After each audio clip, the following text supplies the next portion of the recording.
and good morning. I'm just getting set up. Actually, I need to move my chair.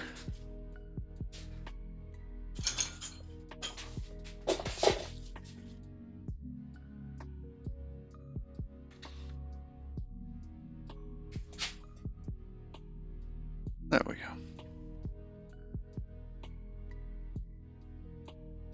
How's everyone doing today?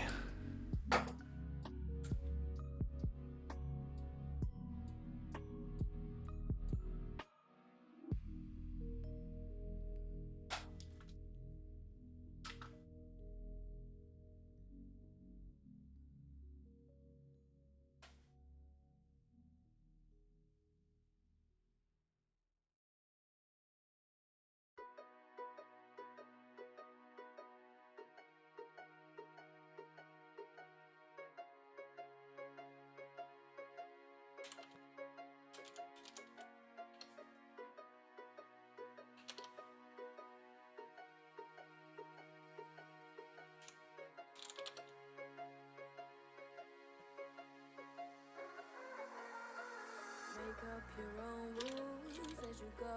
Stay only true to what you know and who you are.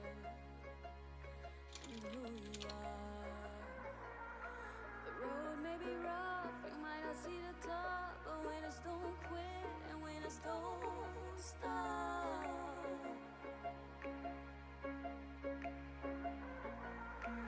The leaf may look large, you might think that you'll fall, but winners aren't born, winners work hard. They work hard.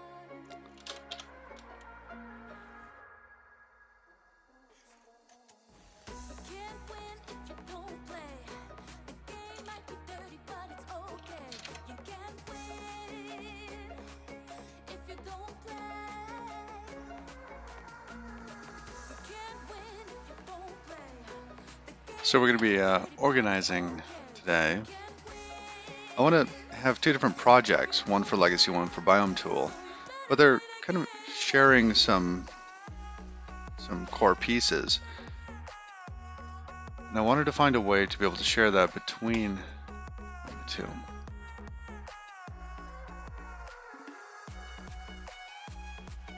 I could probably use like symlinks in Git, or I could use subtrees or submodules, or was there a third one in Git? I don't remember. Know that your own light takes you there. Keep shining so bright and don't compare yourself to them. Let's get that started up and configured. Couldn't configure it when it was off, so let me make sure that it is visible. There we go.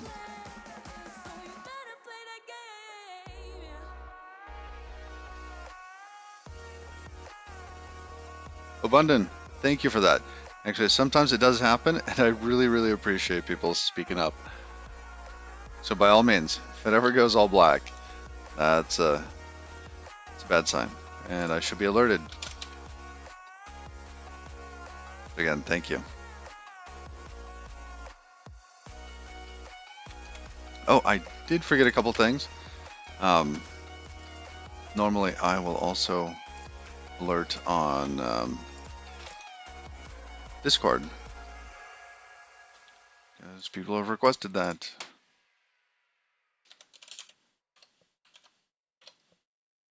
That only takes a couple seconds.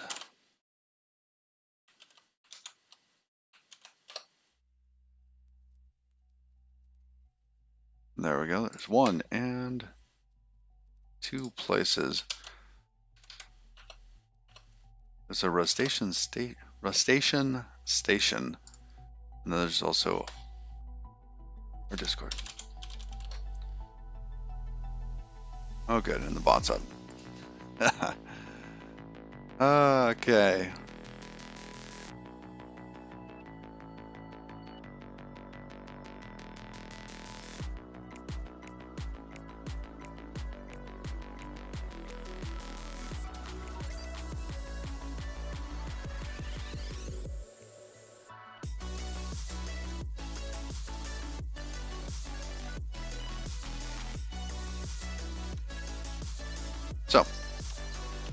Let's go to Firefox real quick, because we could do this in a couple of different ways. We could use symlinks.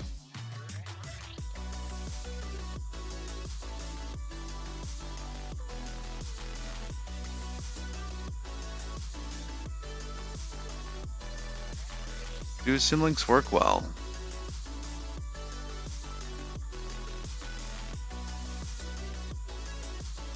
In Windows? I know I'm not going to be developing in Windows for this project, so maybe it's not that important.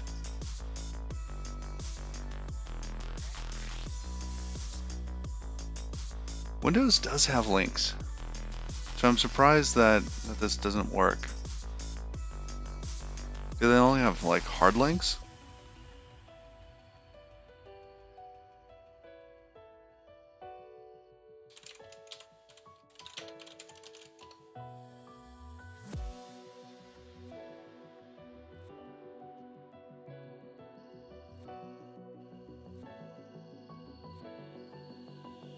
All right, let's ignore that because I don't think we're going to be doing that anytime soon.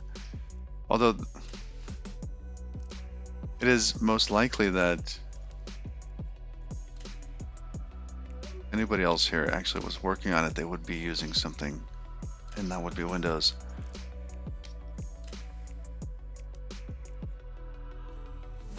All right, so what else could we do?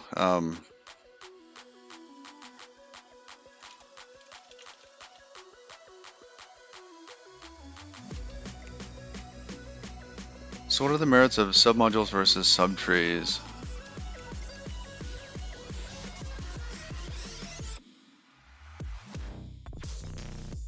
I like Stack Overflow versus like a Yahoo Answers. You ever like just go browsing through Yahoo Answers?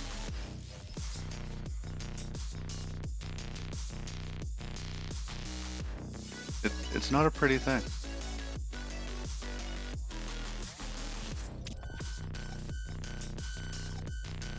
Where your main project depends on a fixed version of another component.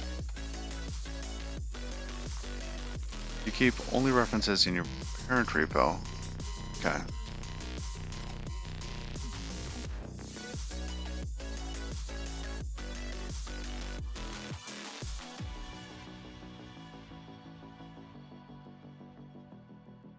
Quite frankly, I would prefer, I think, symlinks.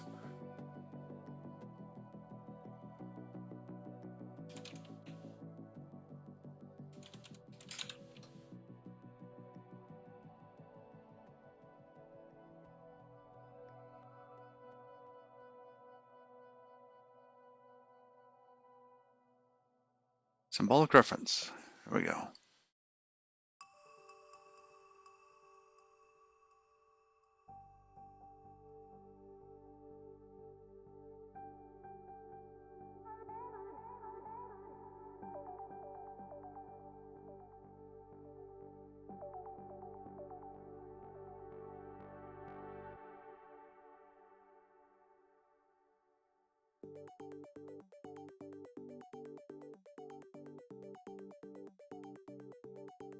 Now this doesn't seem to say anything about Windows, so maybe it's fine.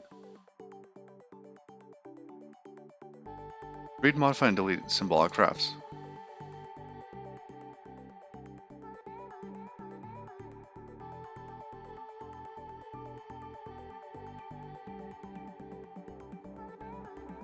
Given one argument, reads which branch head, given a symbolic reference, refers to and outputs its path.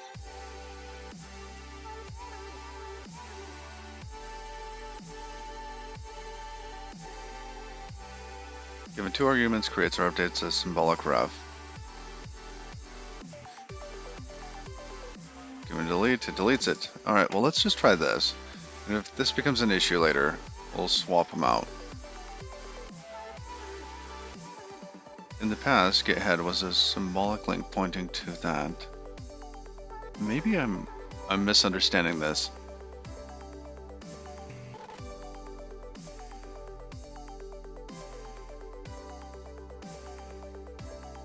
These are for the graph, isn't it?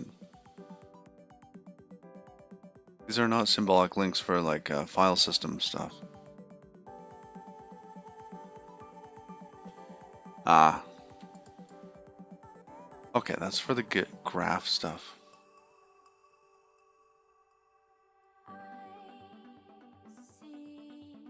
A city full of broken faith, hearts in ruin, wandered by the faraway. Tonight we I thought I had already done this in one place. We're gonna go dumpster diving in my trash bin of a source tree.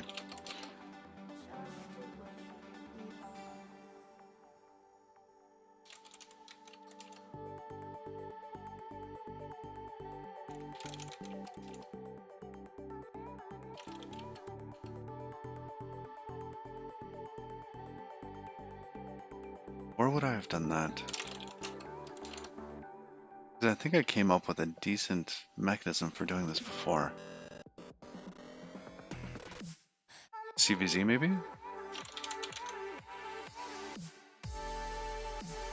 I have this other game idea, Clowns vs. Zombies.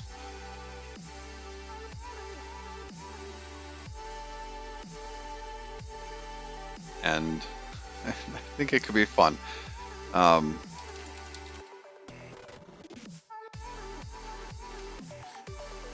I've had many kind of false starts on CVZ.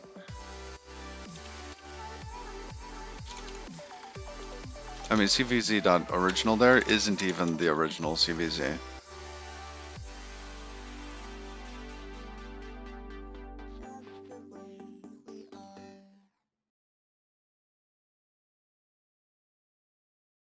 See, this one, what is this one in? Is this for Unity?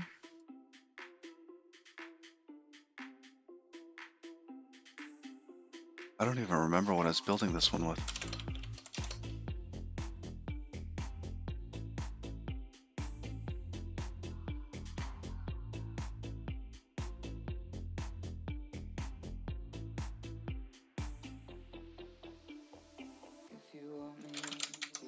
Ginger Ninjas.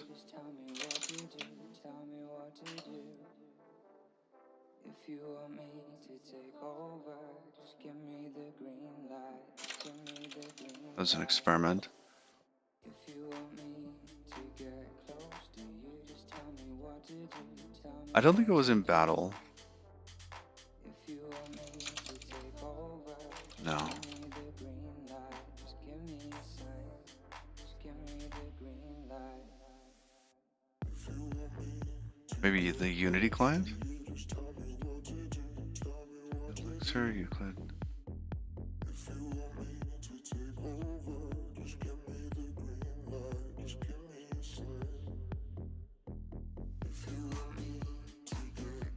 Hey, did it work? Good morning. We're in the middle of trying to figure out how to share code for different Godot projects. Yeah, I think we're just going to use probably subtrees.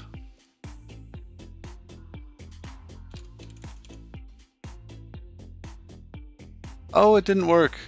No, it didn't. At least I didn't see it. Well, thank you for the raid. I appreciate it. Thank you, Maddie Live.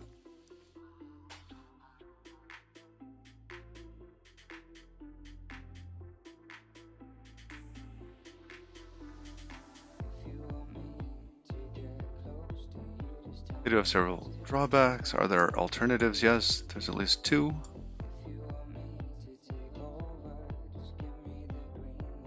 Get Subtree and Google Repo. Interesting. What is Google Repo?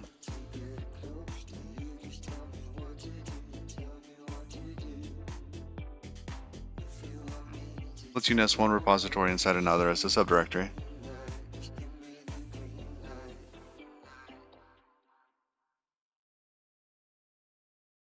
Older versions of Git are supported, don't care.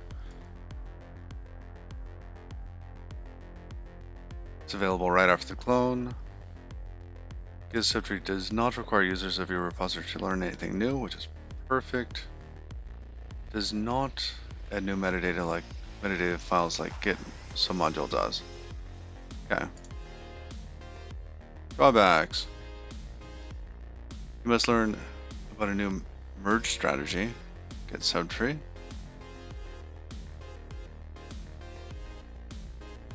Contributing code back upstream is slightly more complicated. All right. Yeah, no worries, Maddie. I appreciate it. And thank you very much.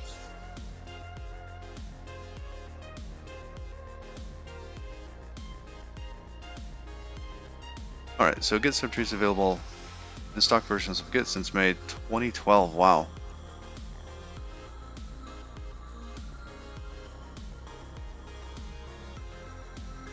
Quick and dirty way without remote tracking. Master squash. The common practice is to not store the entire history of the subproject in your main repository, but if you want to preserve it, just omit the squash, okay?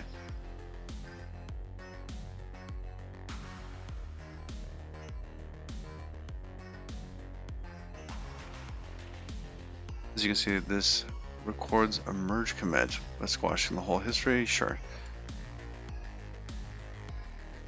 Subtree pull. Very quick and painless, sure, if you know all that stuff. Slightly lengthy and hard to remember. Yes.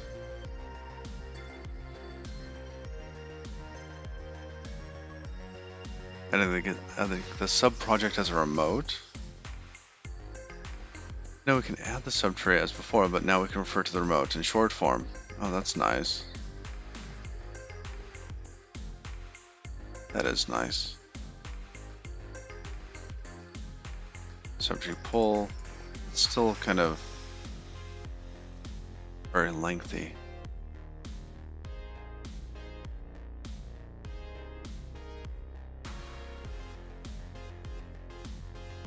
Subtree push, interesting.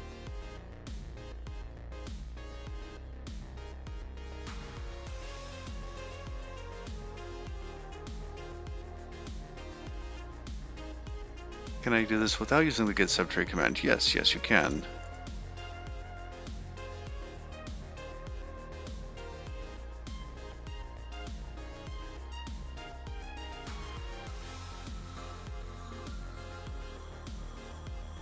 Add it as a simple git remote before reading the contents of the dependency into the repository. It's important to record a merge so we can track the entire history of the plugin up to this point.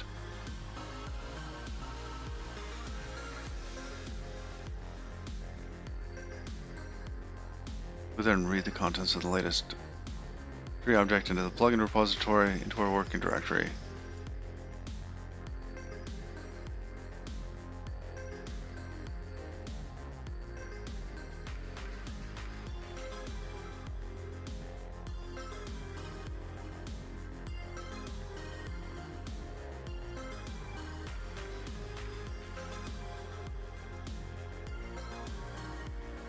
There is a learning curve to making the most of this feature. Okay.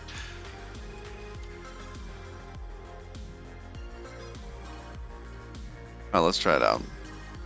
Now,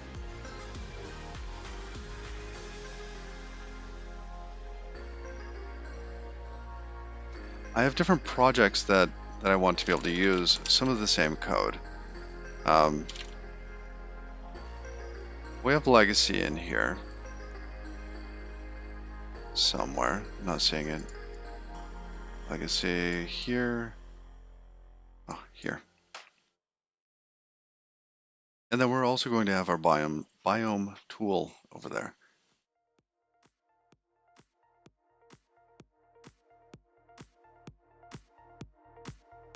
I think basically what I want from this is to have kind of the top level projects be shells of a bigger kind of repo. I just want everything for the client in one repo, and then to selectively during the build process configure the outputs.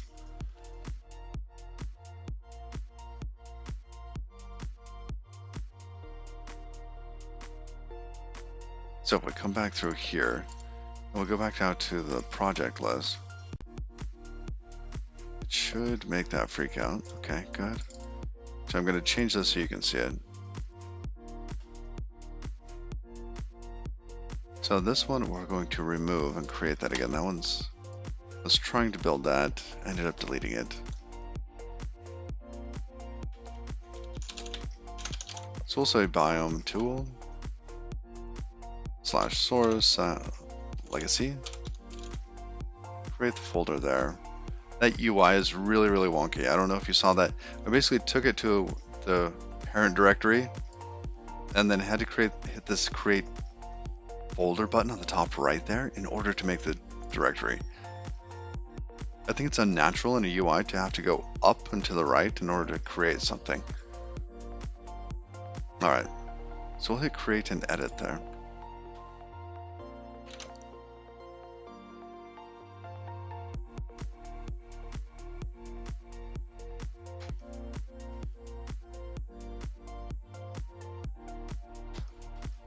All right, so now we've got those two pieces. I think we want also a separate project, something like Legacy Core or something else.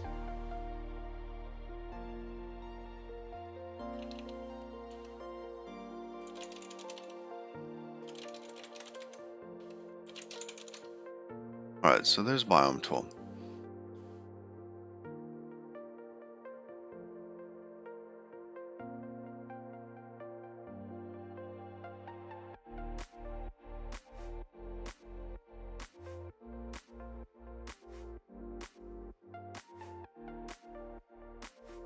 So maybe we'll leave that as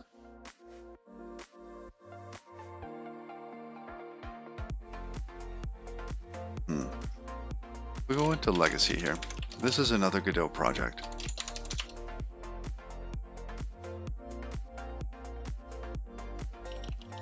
There's a lot of stuff in here.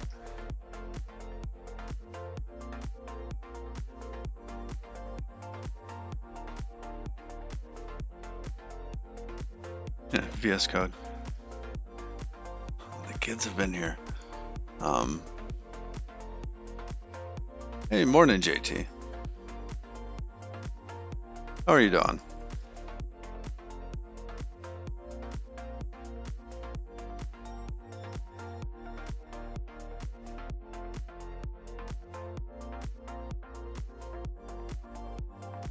Yeah, I'm doing all right. Doing all right.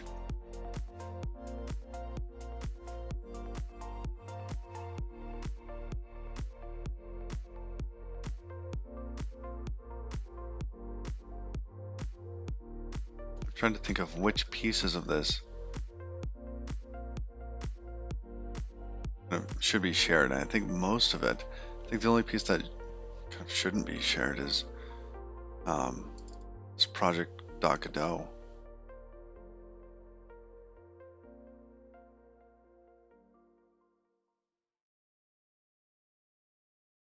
So let's move this around a bit. Trying to figure out how to make a cube jump.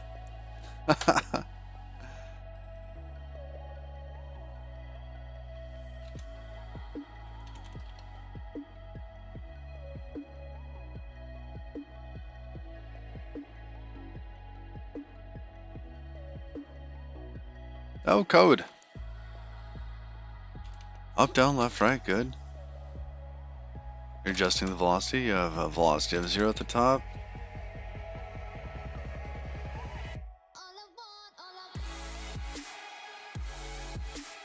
Nice. So you know whether or not you're on the floor.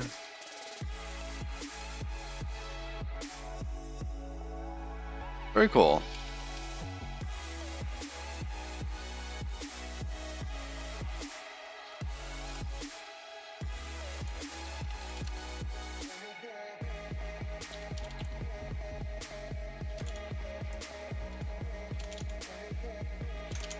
I'm gonna call it legacy core. I put that in the wrong place.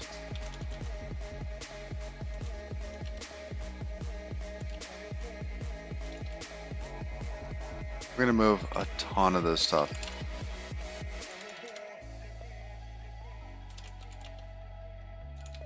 Test, scenes, native, icon, star. Do I have this committed already? Okay, status. What am I doing? I am trying to organize the code so that I can share some between two Godot projects.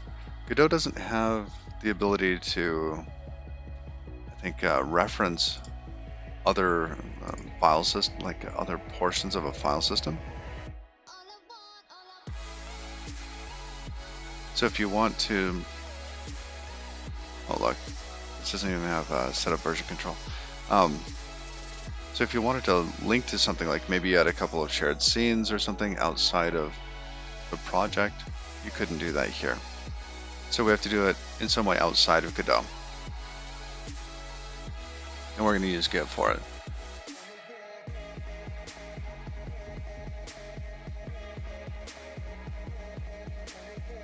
Everyone in the AutoSpy Club was excited. Tonight will be a mic night. Will be open mic night.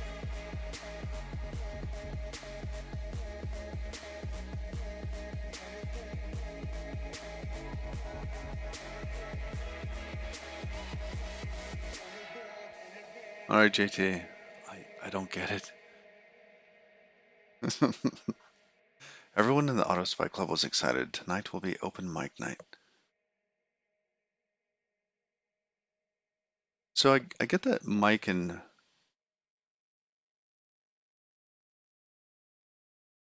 oh yeah, I get it now. Autopsy.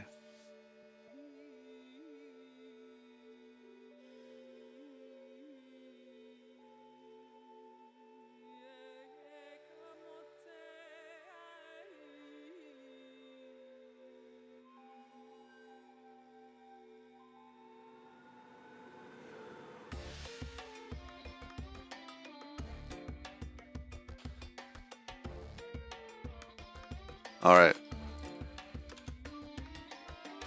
I mean, if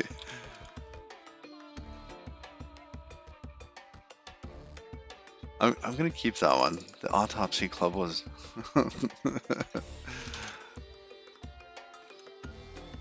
That's funny. That's a good one.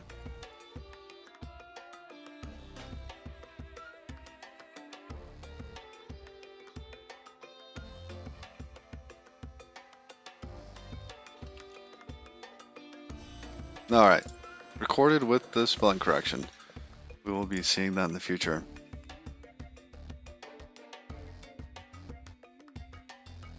No worries. No worries.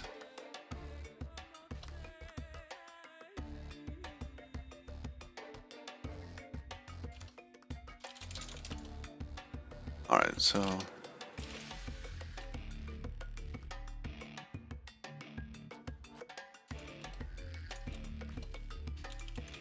UI theme. Actually, we want to move everything. Adam's art. Not built. Well, okay. I guess we don't want to move everything. Default env.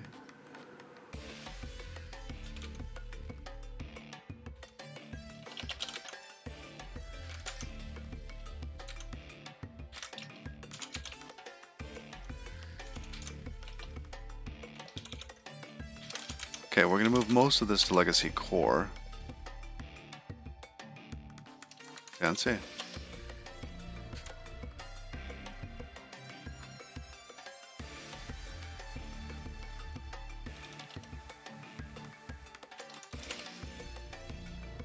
Okay, and let's remove biome editor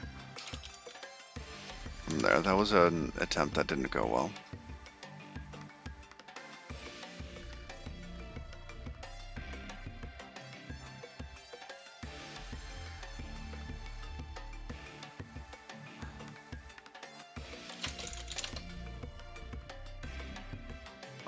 Now we have a couple of projects.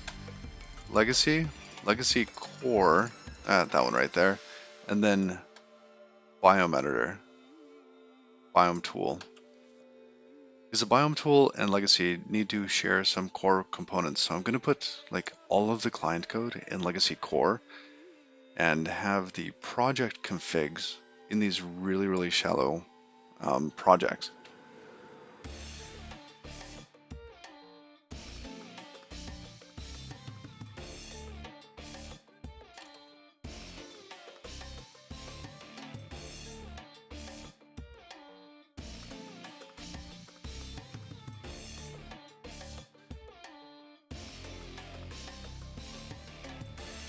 I think I need to move that stuff one kind of layer down in Legacy Core.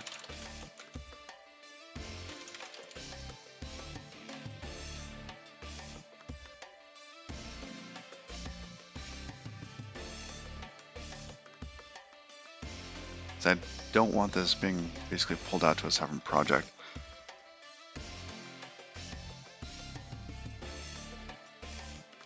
We've got a bit of a mono repo going here, so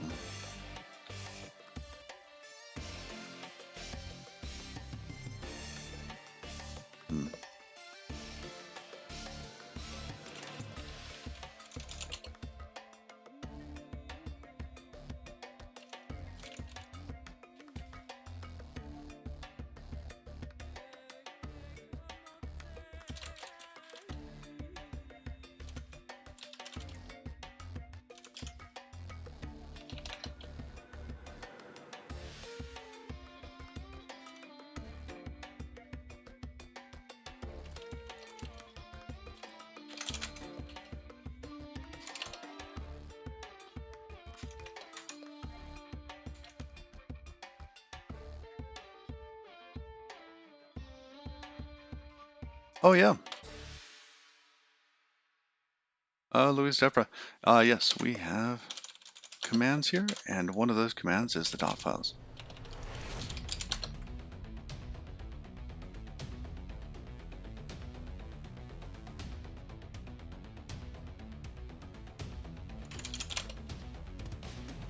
Source followed by the destination. Got it.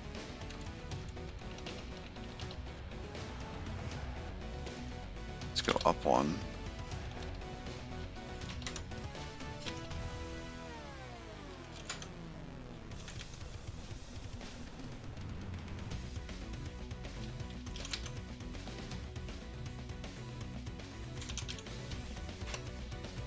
Like that there.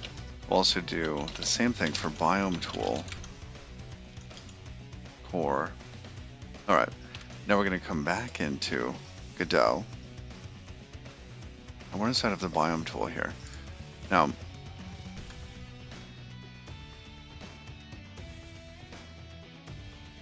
down here, if we refresh this,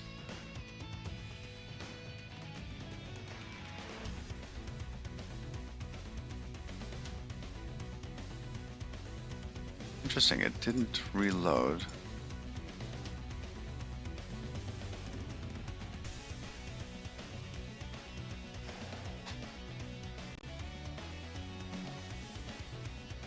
Gonna reload that.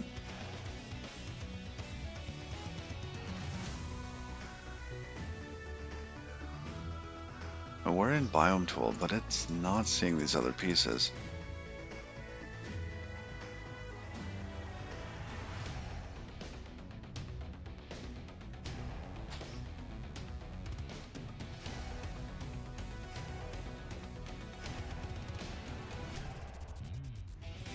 All right.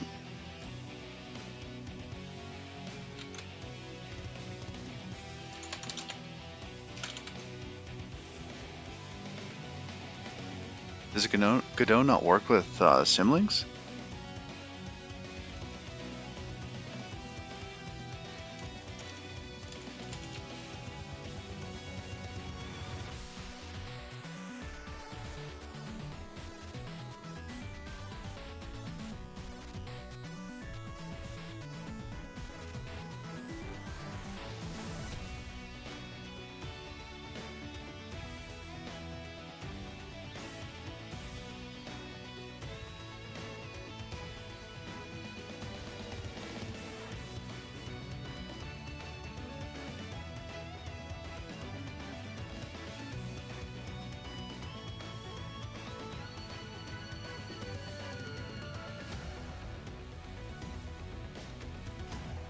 Alright.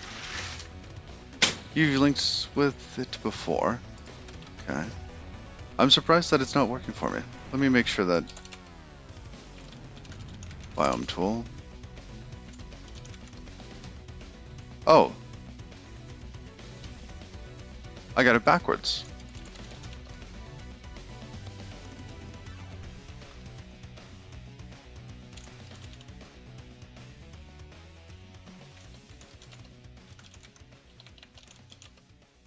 I'm constantly doing that. Sometimes a man with nothing good left to die for can live Because when it says nothing to source file and then target file, I'm always thinking, oh, you know what, the source is that directory with all that stuff in it. But it's not. That's the actual symlinked directory.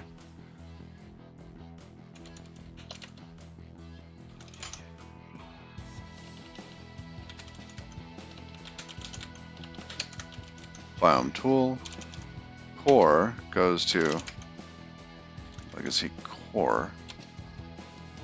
scars on my hands, skin window staring to nowhere. A man with nothing to lose. Oh, no such file. No. Existing to alien. I thought I did that before.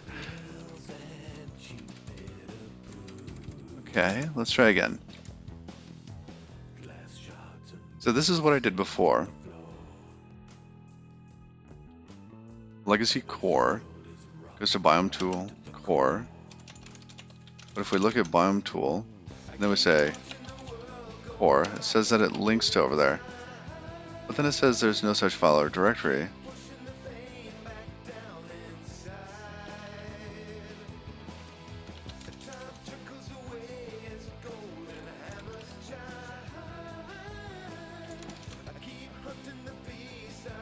Why can't I CD into that directory? Oh, does it actually need to be relative to that? Oh my goodness, this has been...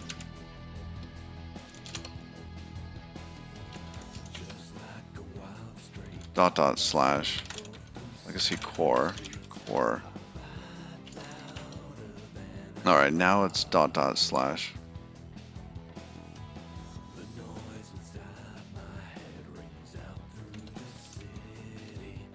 Alright, there, that's working. Let's go fix the other one.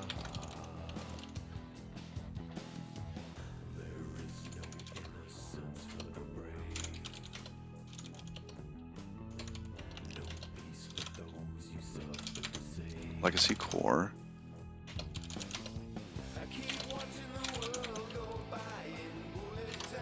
Alright.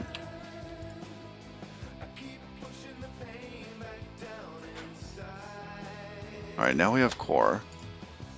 Yay!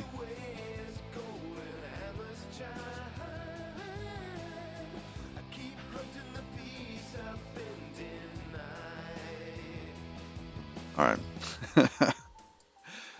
That was harder than it should have been.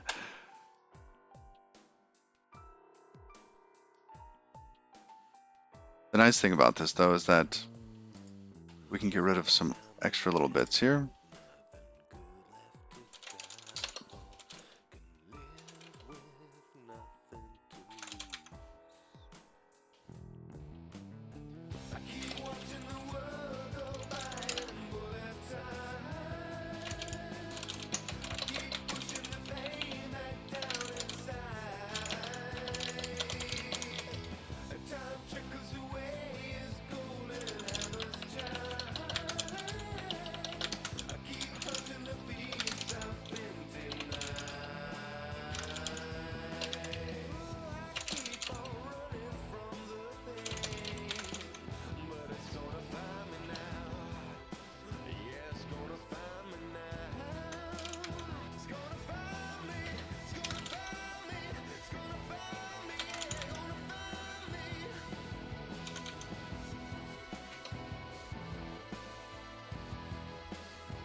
All right.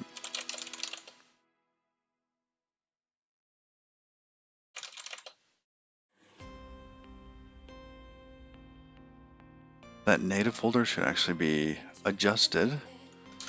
Because right now inside of Legacy Rust, we have a build script. And that's going to the wrong directory. Should now be a Legacy Core.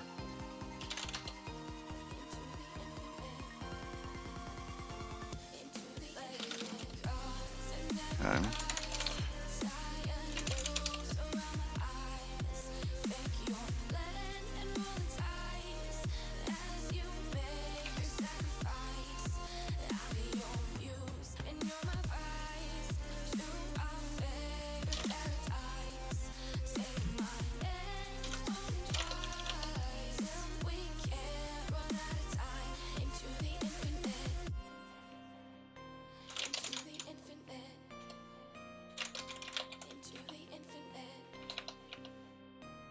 Let's see, the untracked ones, let's get rid of this one. That should be gone now. Oh, and that needs to be restarted.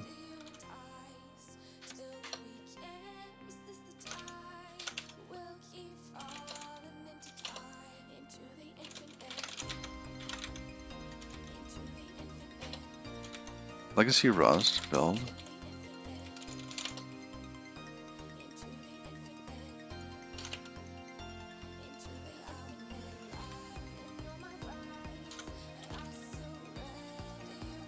So far, so good.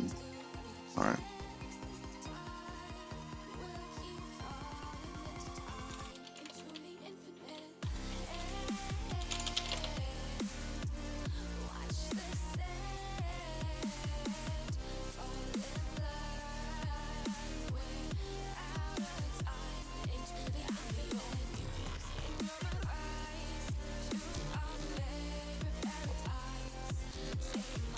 Adjusting.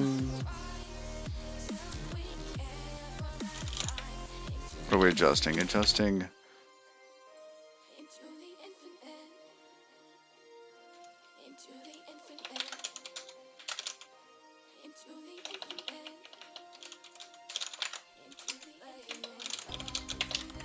Something like that. Hey, Krasink. Good morning. I'm doing well.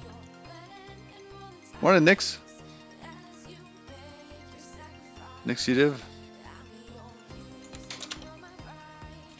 Alright, so let's keep going. Get status. Alright, that looks like it's kind of working. It's 5 p.m. for you. Oh, nice. Yesterday I went and got updated prescription for my glasses. And for the first time, I have like a dedicated pair of like reading glasses. Because guess what? As you get older, things change. It's just more comfortable. Actually, I'm prescription reading glasses. But I'm still getting used to it. My eyes are not quite there this morning.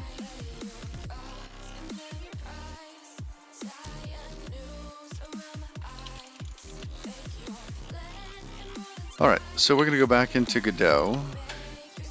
Over here. I mean, it looks like we can kind of nuke some of these elements that are not going to be part of the embedded app, like the shared code.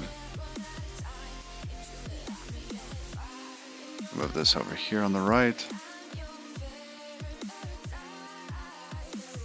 Dock position.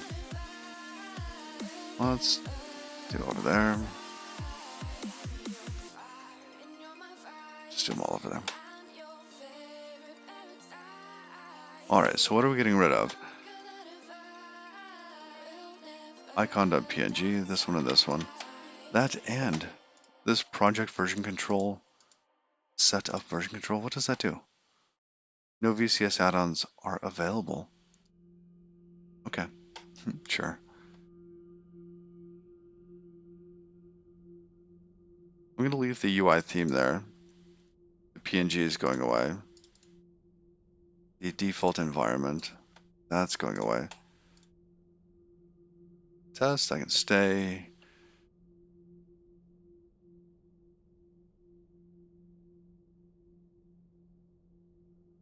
All right, when we go to run this one, we will be using core scenes,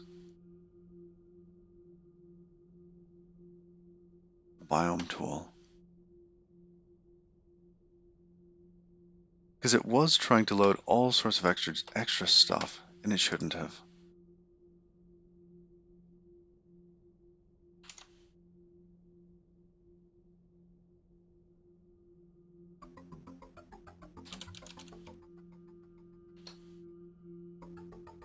Ooh, missing dependencies. Fix dependencies. Oh, this is gonna be a pain. Oh, it found them. All I did was hit that fix broken on the top right. Wow. Okay, that wasn't nearly as hard as I thought it would be.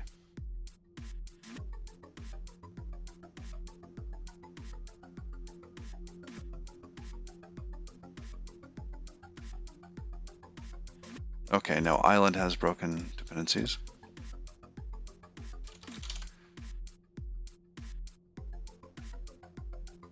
Seems to be on track to be a really good engine. I think so too.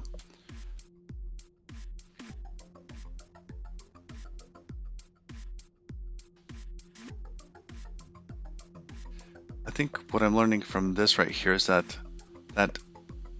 base kind of folder, that location, the res : / core needs to be the same in every single one of these.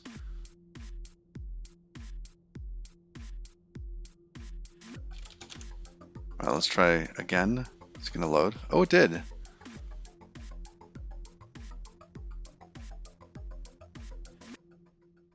Okay. Here's our scene and our inspector. Actually, I want to move this to be down there.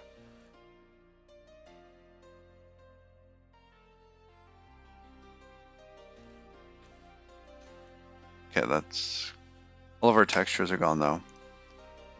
Hey, Berduda, how are you doing?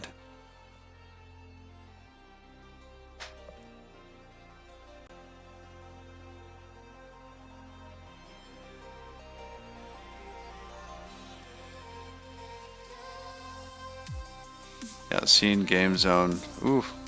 All right, let's. You can't deny all that you've done wrong. As you Yeah, we got some stuff still that needs to be patched up. All right. So Island. I'm gonna start with Island. We go through.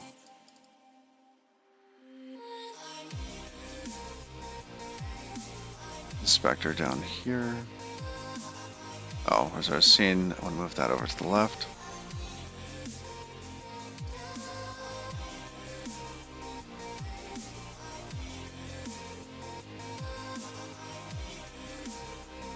Why isn't that open? Oh, that's the GDNS file. My mistake.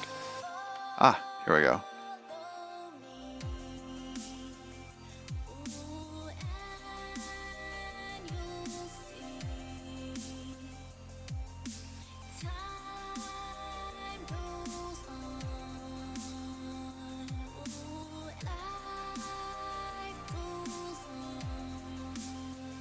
Open scene.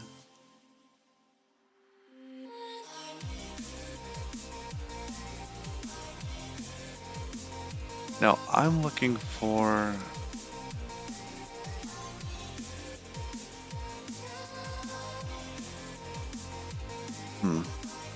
Alright, surface. Yeah, the mesh, everything. It's all gone.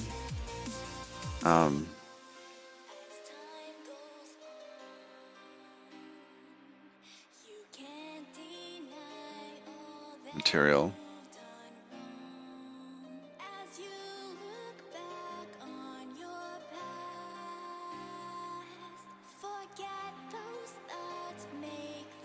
Alright, let's load this. We're gonna set up some favorites in here as well, just to make it quick to bounce around. Scenes, game, zones. Let's tag that as a favorite. So we can quickly go into island and then choose what we want. Now we were looking at the surface.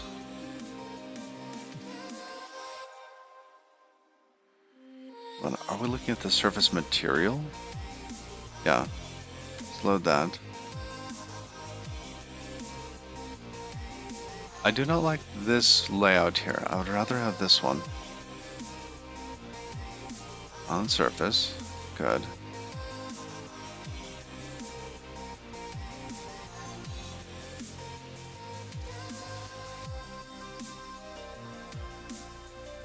Surface.shader. There we go. Shader params.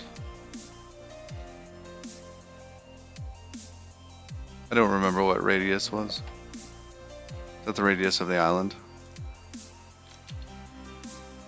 Who knows? Alright, but it needs some sort of color, and that can be filled in. So RGB.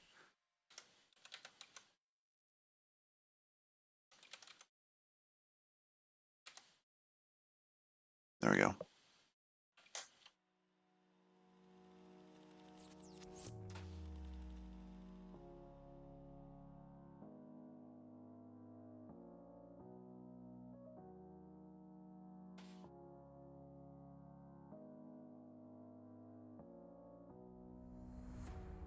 This is for the border.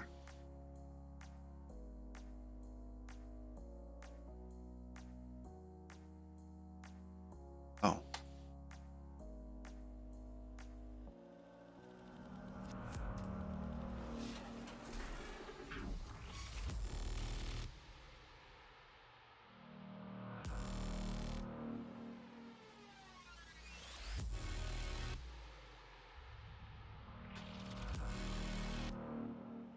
So the material here, we should load that.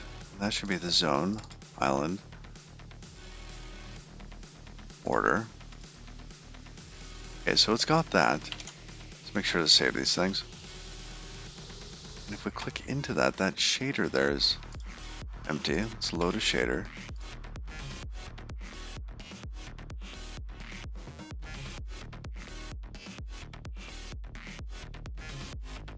Did I not have a border shader? I thought we did.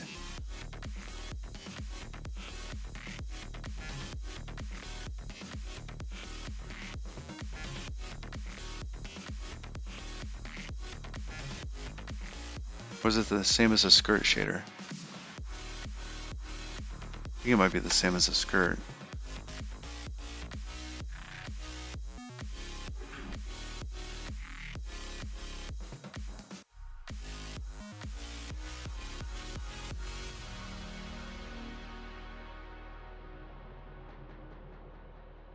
Alright, now for those, let's go back to art, island.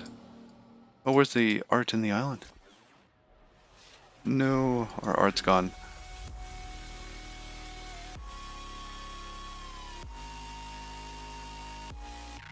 Alright, let's keep going.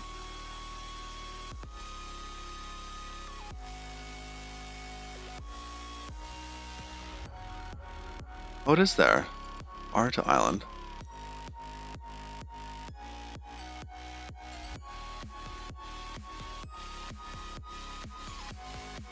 So the base image for the border is that one.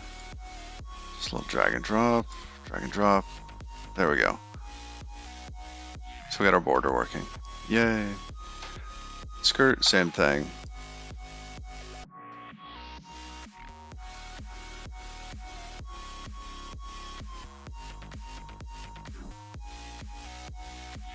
Let's wire up that.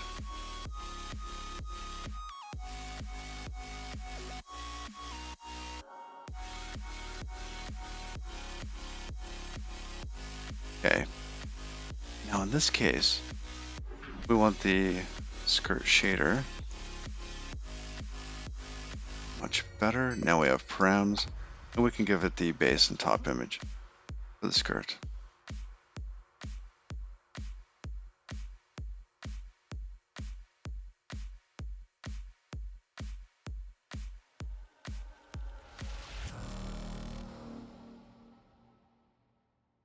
Let's rename this one. This one's a little broken. It's got 2 dots. Okay, we're gonna save that. Oh, and we gotta fix the bottom one.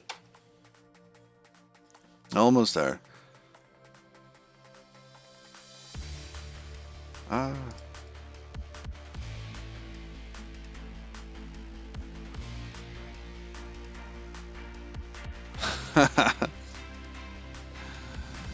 Have you ever had a bottle of water, soda, etc. at room temperature and you wanted it cold? So you risk it by putting it in the freezer and hoping you remember to check it in an hour? Yes! I do that with... Mostly I'll do that with, like a beer. Because I don't drink soda anymore. And I always drink water at room temperature.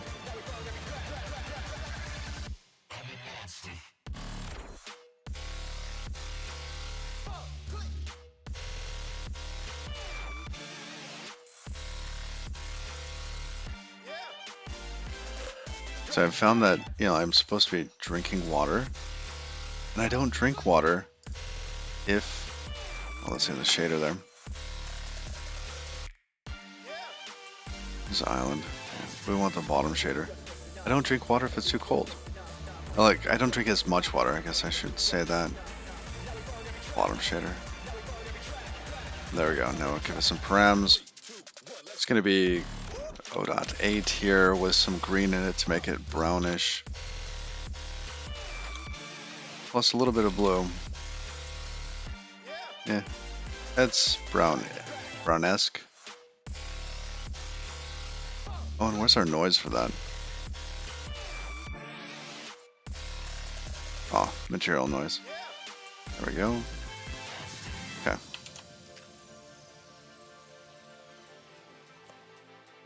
So there's that. And hopefully, its status.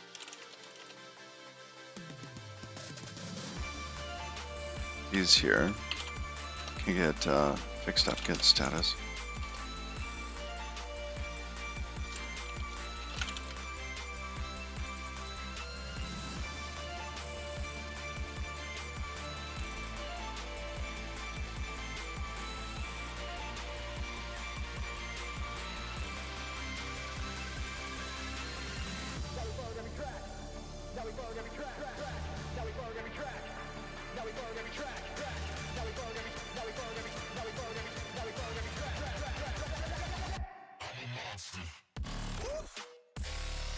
Now here's a different piece.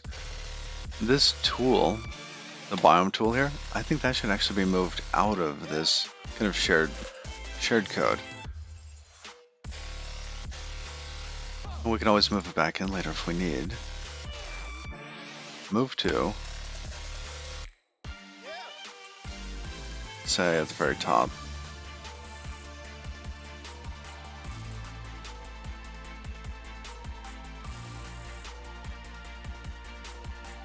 Well, there goes Godot. It just crashed and burned.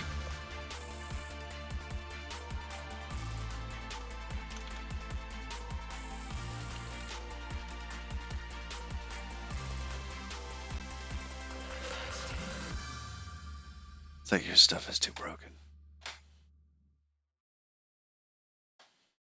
Alright.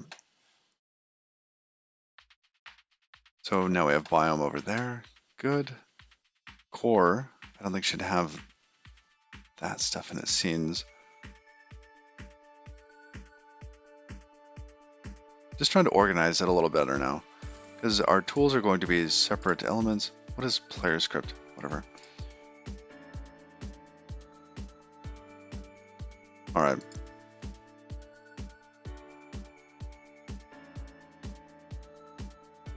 That looks sufficient.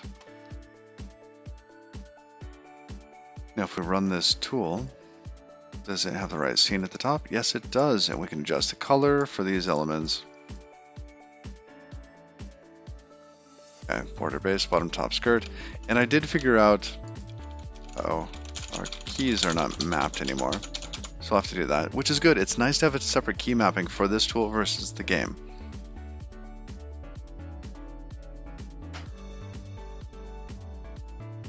So if we go to like OBS here, and we want angry Clippy emoticon as part of the border, we can do that now. So I figured out what was going on there. Who would like to check it? So we should probably close all of those.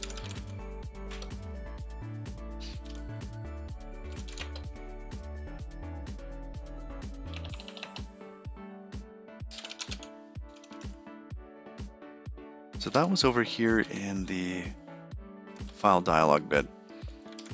When you load an image like that and it's not coming from a known resource, you have to get basically a byte array, and then you have to load it into an image, and then from the image you have to load it into a texture.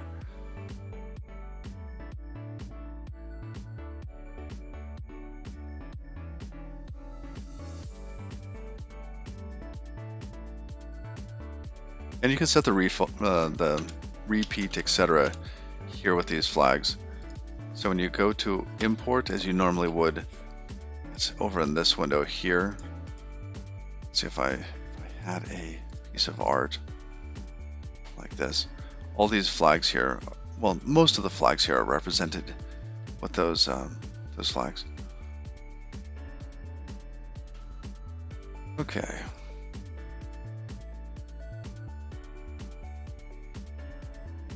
Was that actually working? Did it pick up the window? It didn't pick up the window. Oh, so you couldn't see it.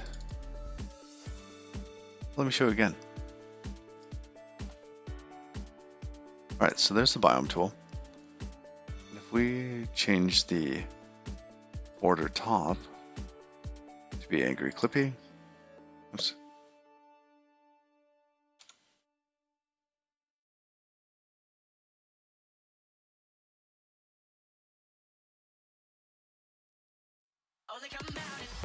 Now we have angry Clippy on there.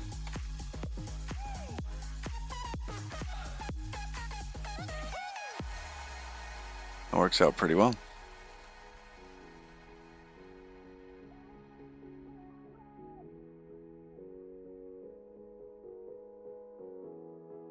All right.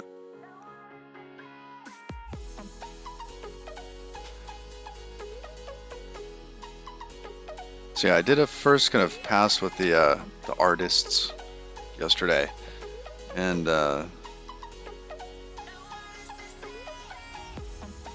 ended up getting this running on their machines. Had to set up a little Samba server here in the on the Raspberry Pi. Actually, it's running right next to Capitan there, so they can drop content and try to do this. Now we need those keys working. Let's go back to the project settings, input map.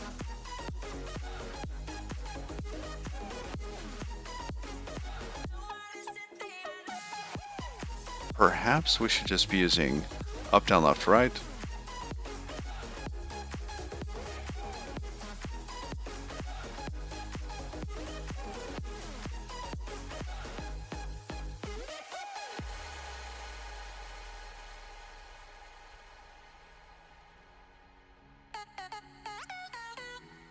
Let's change our code just to map the default there.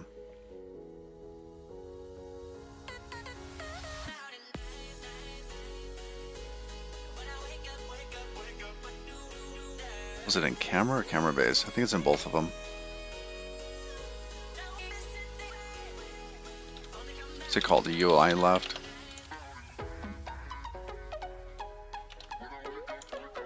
UI right?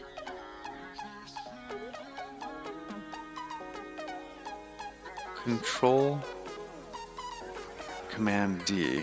Command D. Control Command. That doesn't work for me.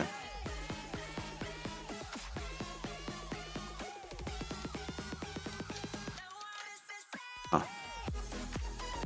Oh, you can't see. Oh, that is strange. Why?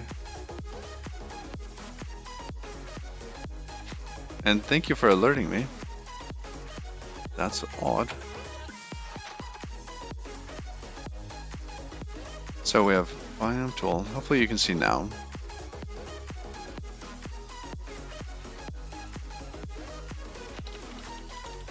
UI up, UI down, save that, project settings, up, down, left, right. We're gonna add a couple extra elements to it. So left, going to be A, right, we're adding WASD.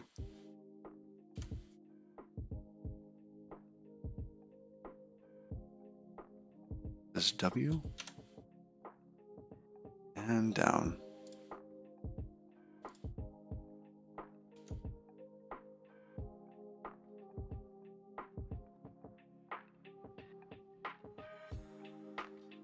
Could you use config file for this? And it like thing for GD script. Oh, neat.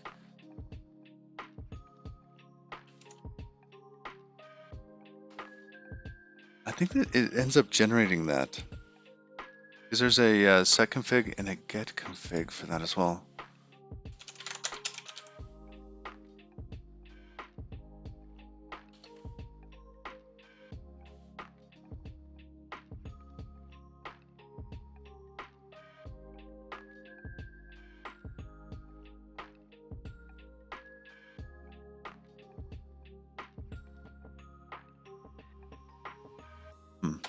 Okay, it's not that one.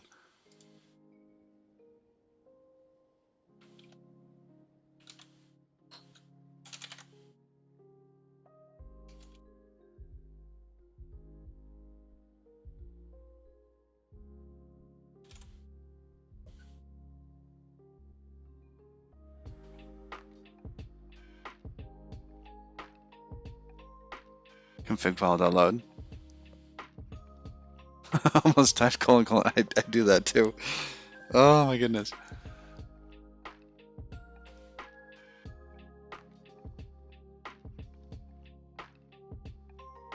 Yeah, and they have their fancy slashes here where they do the lookups.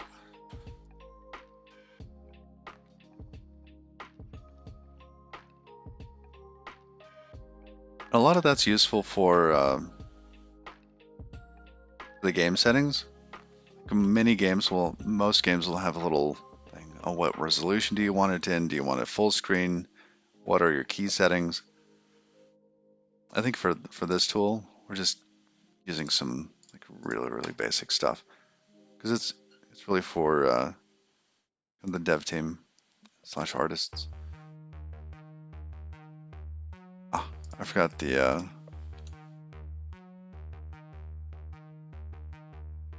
Dvorak ones.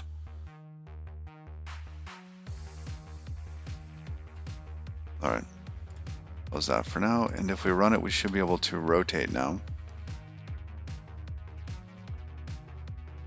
All right, that, up, down, good. Okay, so that works. That also means that we should be able to go into our export settings, have these separate from the other project. Should be really nice. Windows Desktop, sure.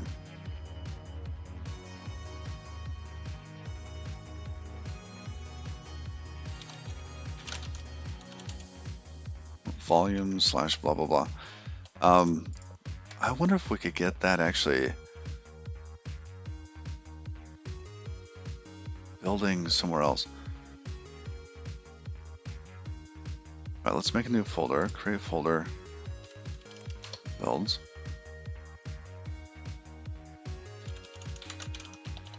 Biome tool.exe.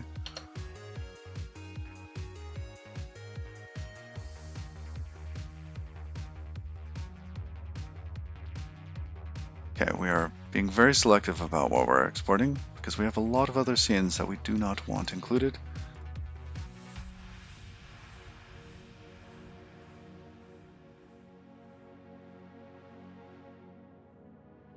Let's give it a run. Save. Little pinwheel of doom, and it's done. Fantastic. All right, so that mostly works now.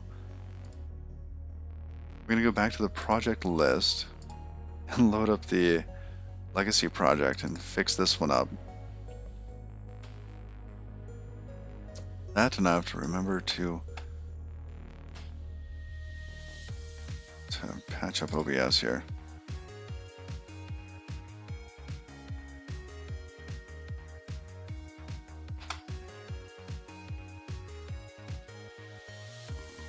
Alright, let's start at the beginning.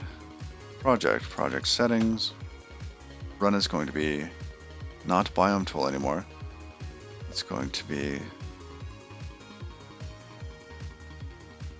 core scenes.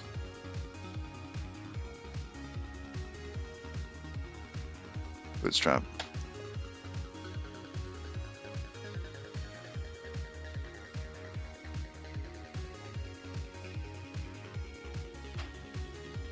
I wish Godot had a better way of sharing code.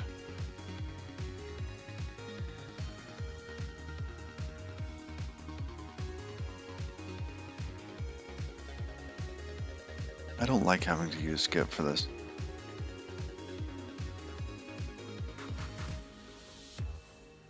Translation bits. Let's add one. Core.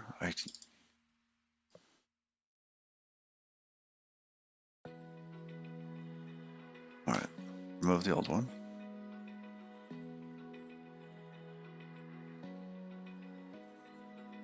Open eye, feel the waves cut through me, hypnotized by the sounds I'm breathing. I have no selected locales. Hold tight, chemicals Okay. collide. Hold tight, Autoload is still set up. These are wrong though. Shall be core now.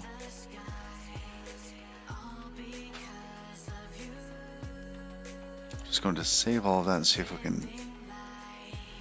Ooh, fancy! I hit the wrong button.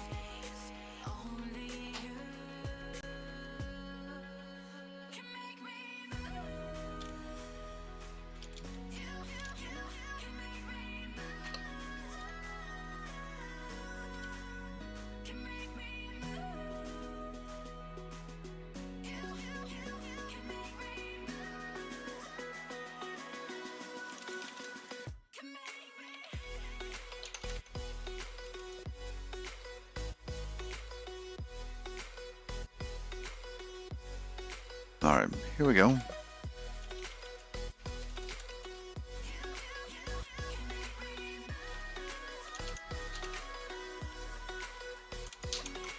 so alive, make it last forever. Stop in time, Alright. I'm surrendering. Hold tight, chemicals collide. Hold tight, hold tight, hold tight. Dripping lights paint the skies, all because of you. Dripping lights paint the skies, only you. There's something else is going wrong with it.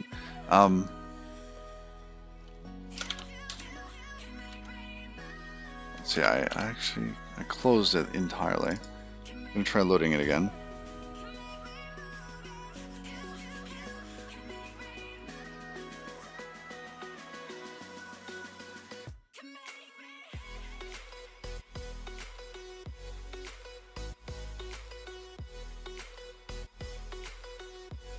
Alright, fix broken. Close. There's gonna be a couple of those.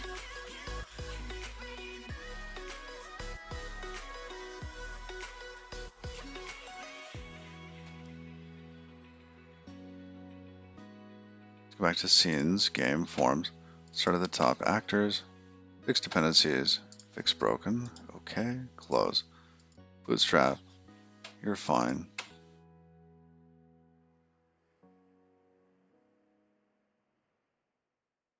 Login. Fix. Fix. You would think they had like one massive button. Just like fix it all.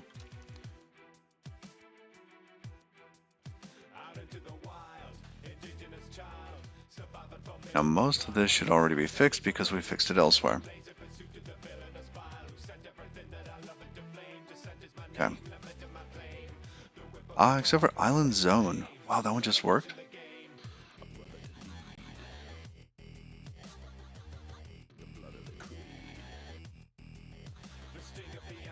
So far, so good. Okay.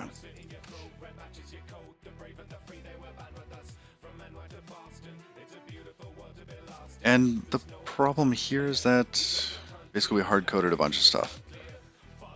Stuff that should probably be exported as props.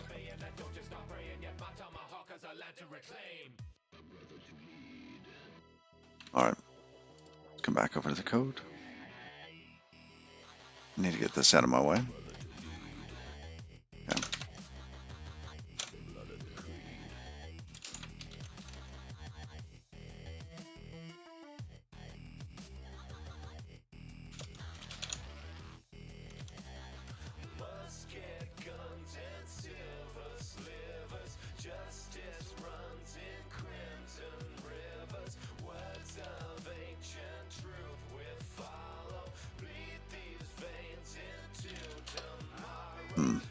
I don't think it actually saved everything.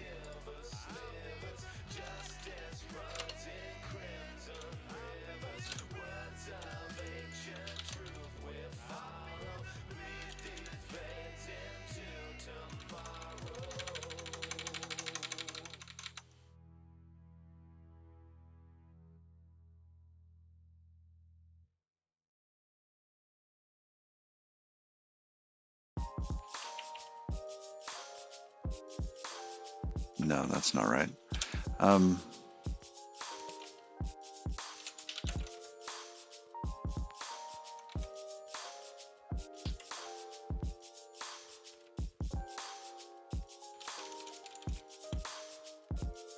Legacy core.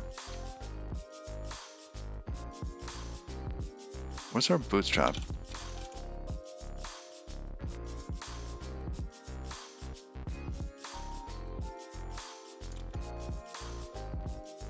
Should be in Legacy Rust.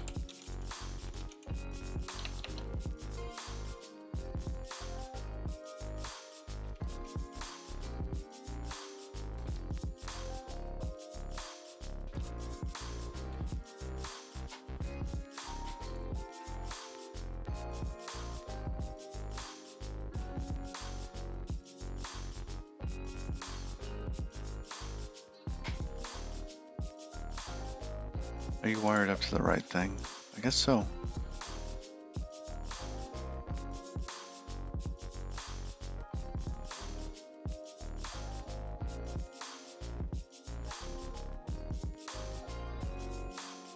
That's called Scene Changer.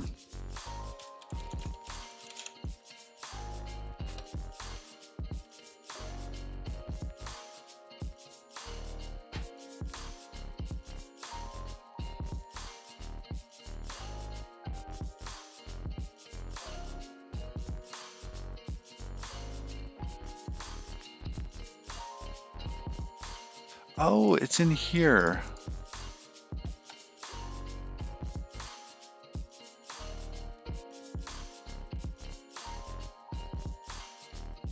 Alright, so this is supposed to be the welcome scene that we first go to.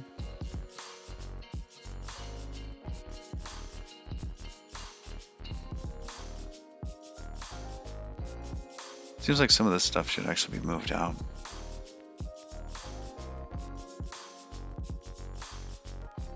The forms here.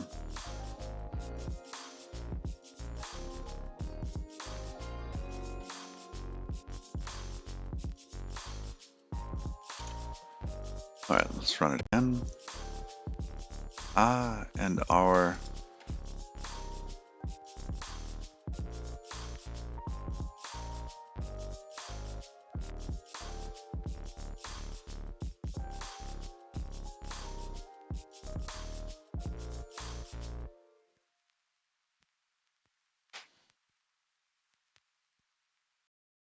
we have to tell it to use that UI theme there. So if we go back into scenes, forms, bootstrap.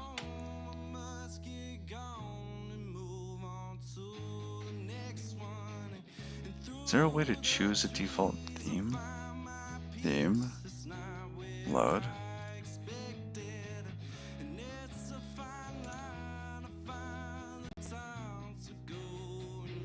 Oh, that's the localization stuff's not loading. Project settings. Localization. We have this.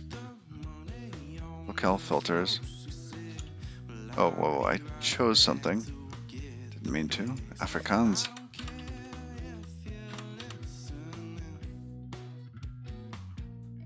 Choose English. Give that a run. Still no English strings. Why? Oh, Bootstrap worked. It took us to welcome. Slow to welcome.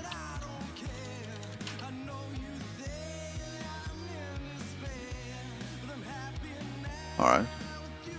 Got login. Supposed to be that.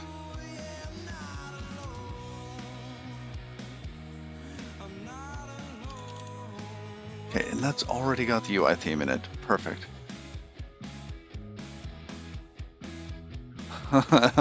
English and then English, United Kingdom. Didn't they used to call that British English? Or the Queen's English? Or I guess before everything became PC, what was it?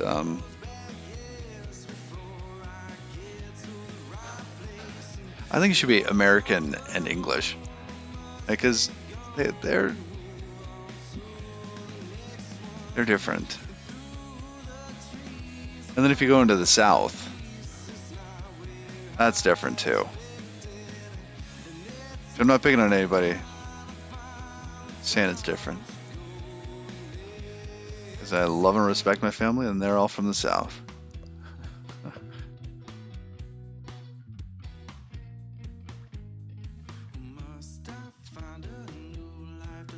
So why is this not loading? Still called UK English. Oh, interesting.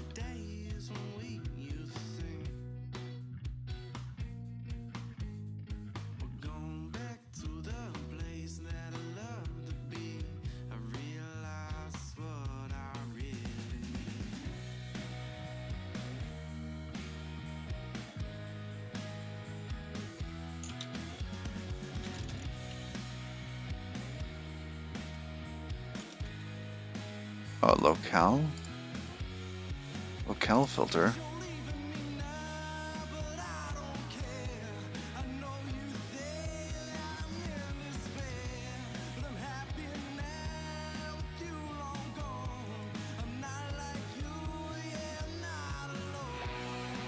I don't know why it's not doing that. Okay, maybe we're supposed to give it the translations here.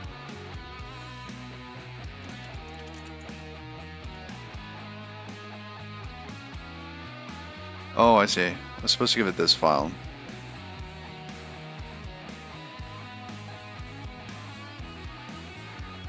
And then it has the English in it, etc. Okay.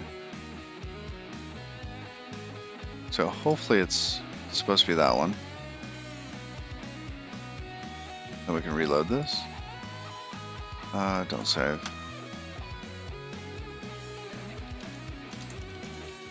Load up welcome. No, still not there.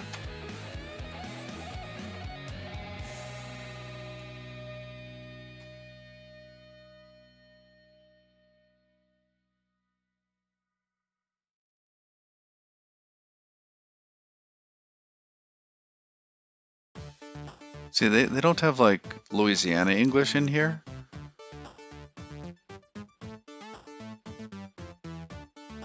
Or Georgia English.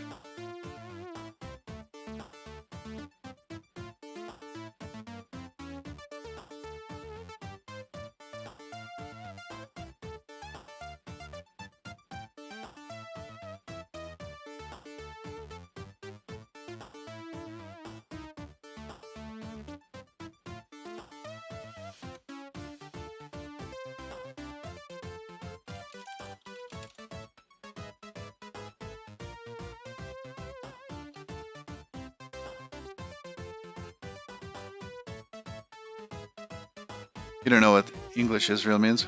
You don't even speak English here? I think it's trying to deal with kind of local customs and terms.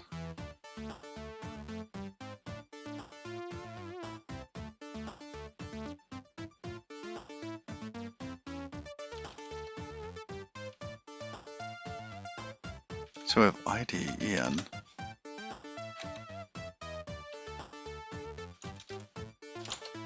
How do we set up the locales?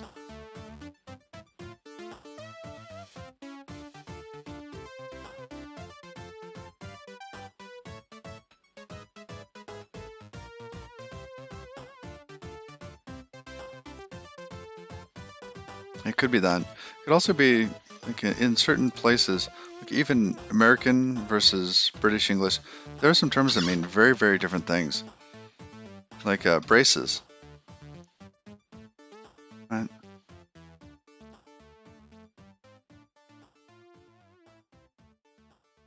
Like if somebody says, I just took off my braces, or I just had my braces taken off, that can mean very, very different things.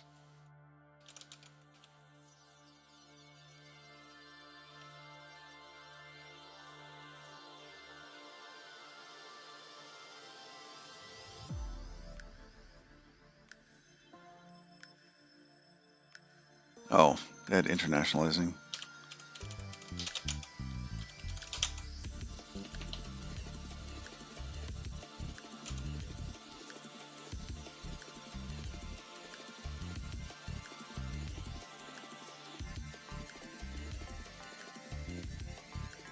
Yeah, it's one of those words that needs context, because you either have like oral braces, you have like some sort of structural brace, like a knee brace, or it's to hold up your leggings.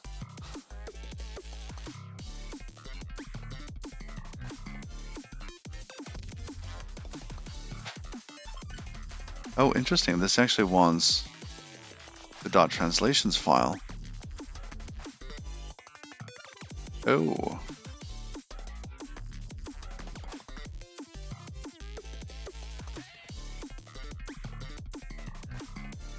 Brace for impact?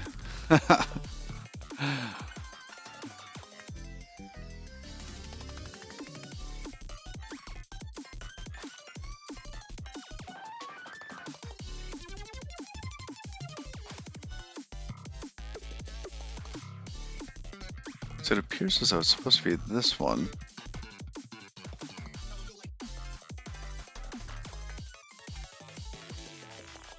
But then how are we supposed to...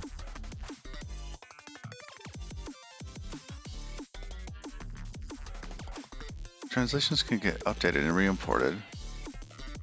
They still have to be added to the project. This is done in project settings localization. Alright. The above dialog is used to add or remove translations project-wide.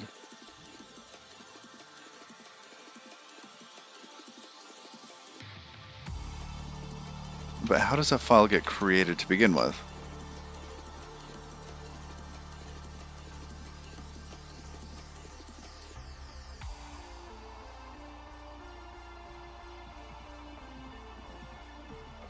Oh, it cannot load the font file. So maybe the locales are working. Braces there, yeah. Since we, or Zambia, for that matter, don't speak English, doesn't matter. We just use American English when speaking in English. Time date format also varies. My preference for date format is actually year, month, day, and then H.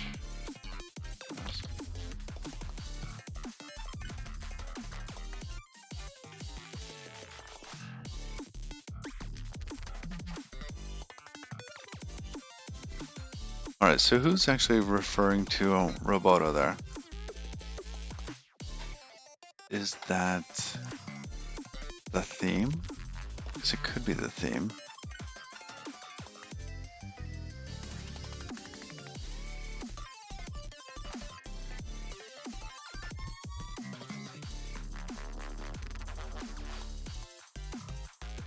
Yeah, okay, that's broken.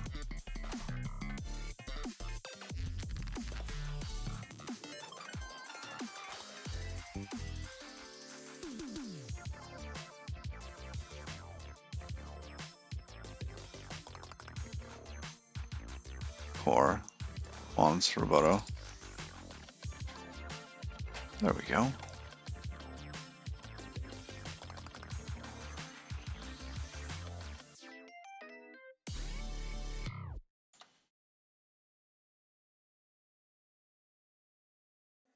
I could always be the one you wanna call when it's cold outside.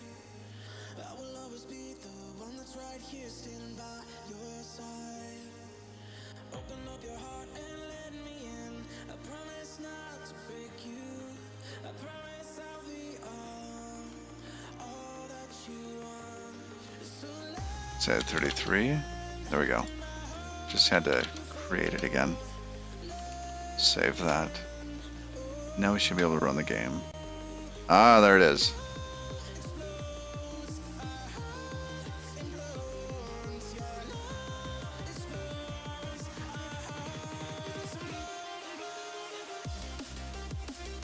It's in time step from Epoch.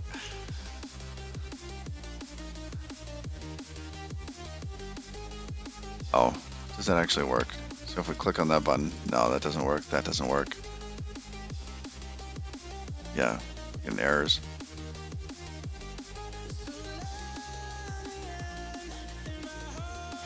All right, so let's go back to the scenes. So we have welcome here. Create account should take us.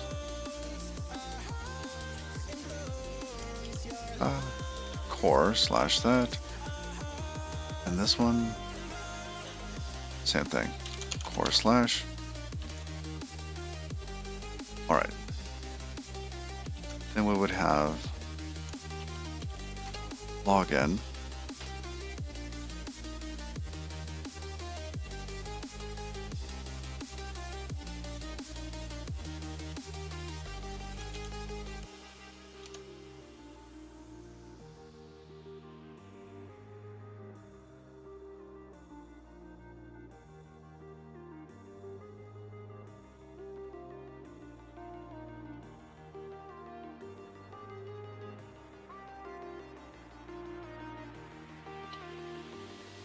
Is our login button not actually expose that?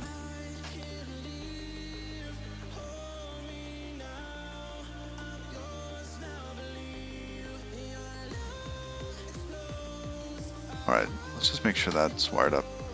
So this is supposed to be the,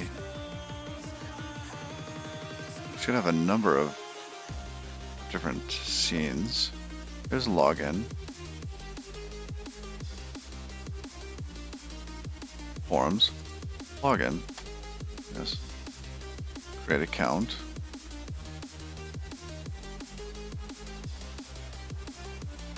Is it called actors? Oh no, we don't have a create account at the moment. That's right, we didn't do that yet.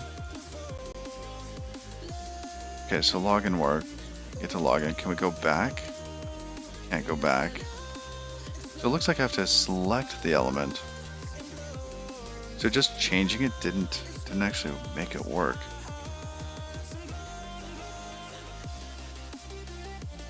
So hitting escape should take us back out.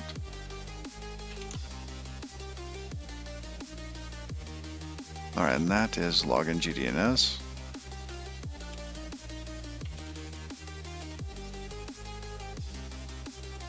And we probably have something hard coded in here. There it is.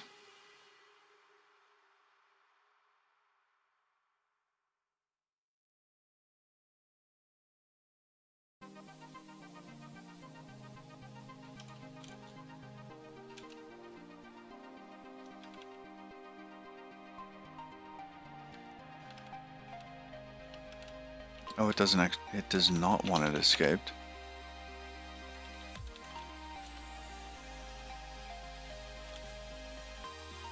So yes, that one, not that one.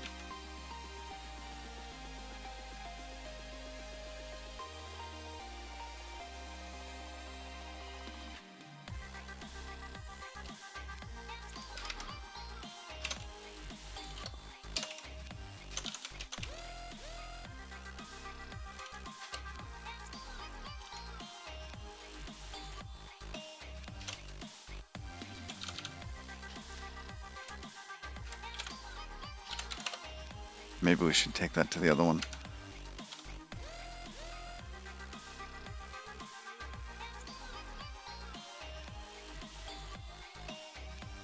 So when you go to login, we'll have to know what the following scene is.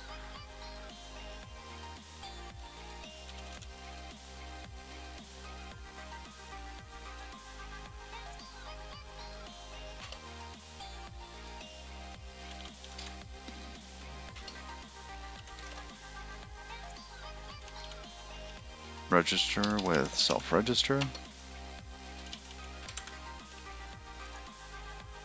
Now this, we're registering signals. I don't want to do that.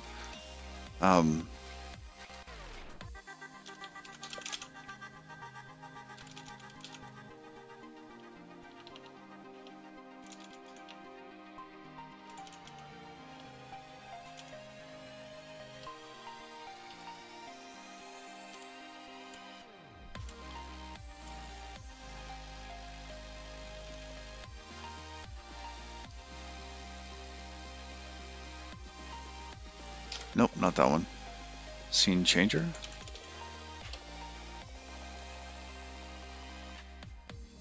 Ah, yes. Next scene. Add property. Next scene. Cannot have capital letters, slashes, add groups.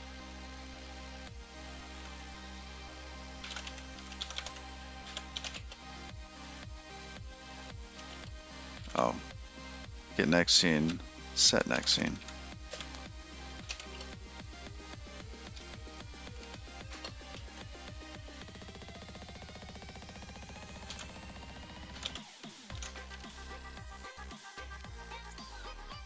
Did that need to be exported at all? Doesn't.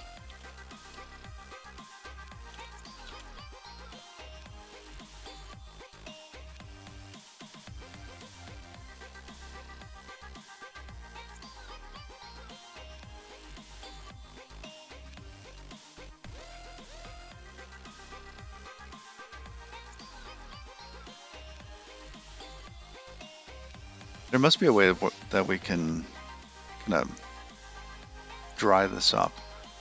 How would we do that here?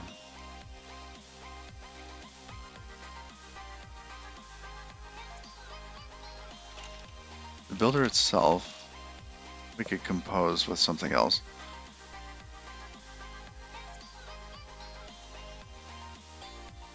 So we could pass the builder into something that ends up having a getter and setter. And we could pass this property name in.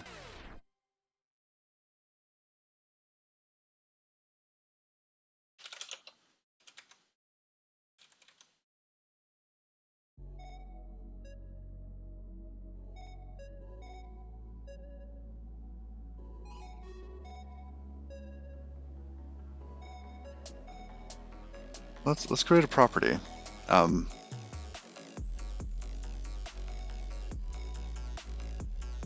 Path property or scene property. It's really choosing something, and these file hints.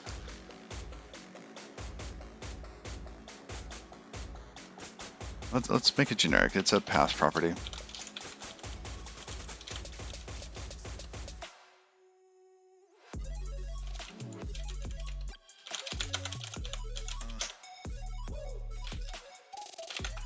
All right, and that thing there is going to save something.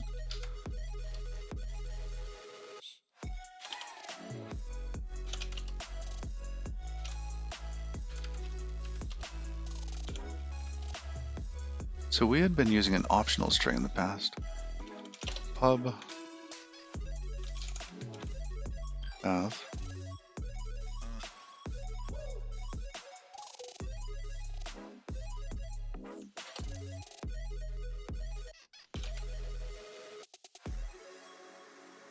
Let's come back to login. We are going to take these out of here. Put these in some impl block here.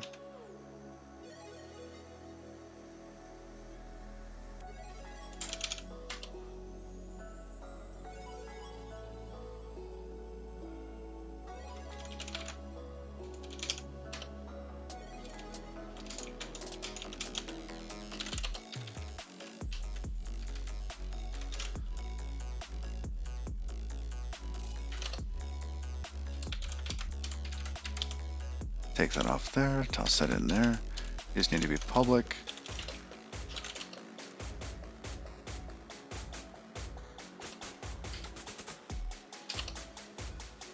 All right.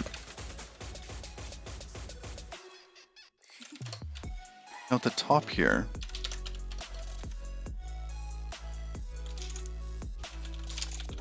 we'll say that needs a path property.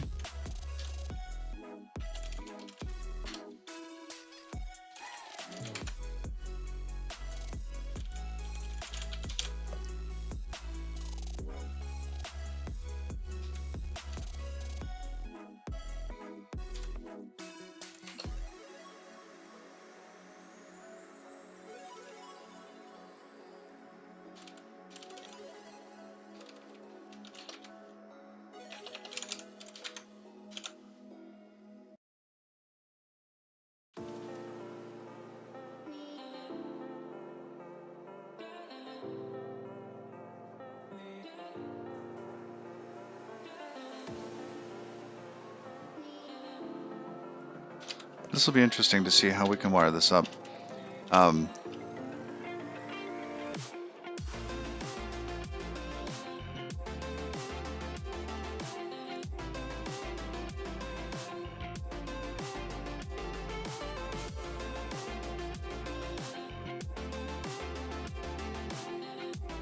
know what? Let's change this up a little bit more.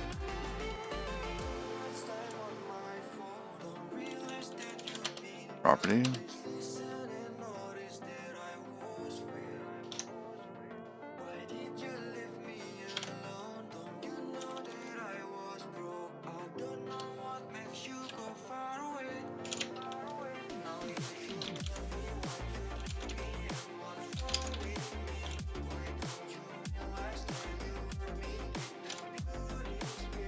Then we're going to move this one.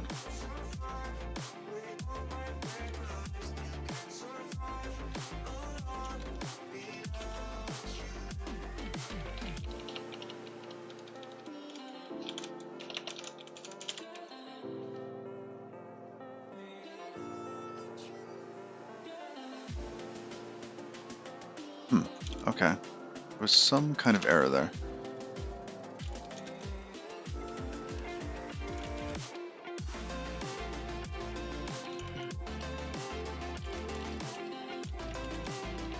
So we're going to move that path property to property path. Oh, it's not under source control. Fine. Should have read that.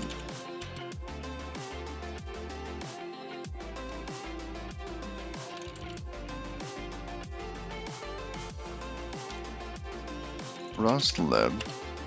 Whoa.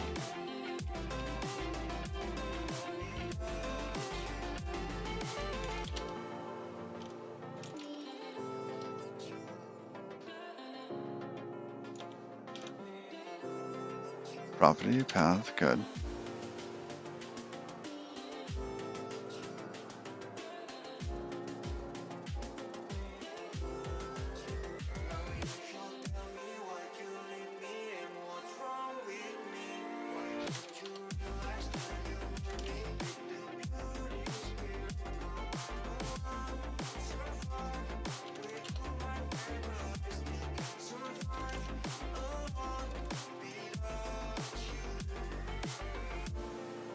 Now it doesn't know what path property is.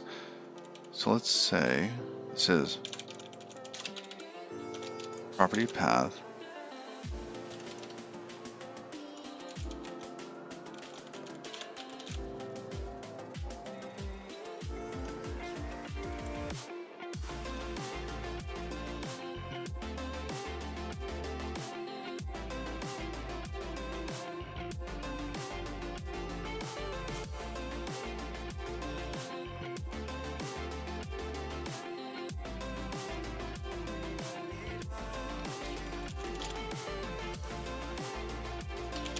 Let's get some derives going on there. We want default. It is not copy, so it could be clone.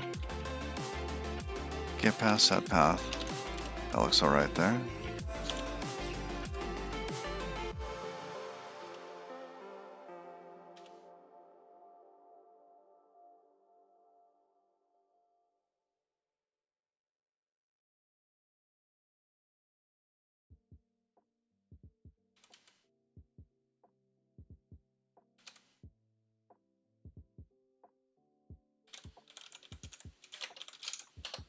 Hey, Brooke Zucker.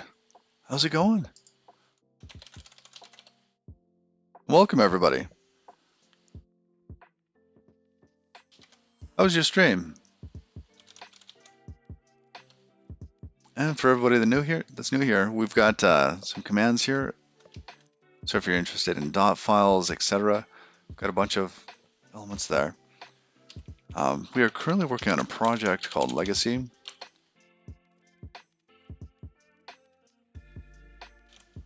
Oh, thank you, Mizian.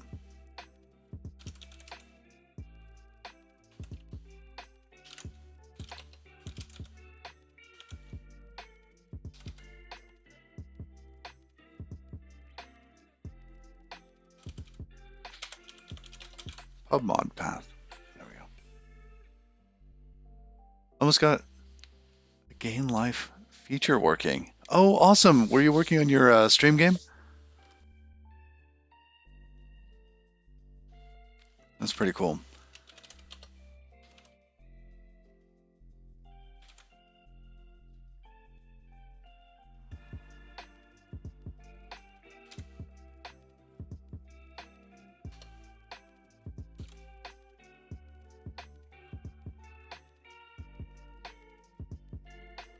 Oh, you know what? I did do that wrong.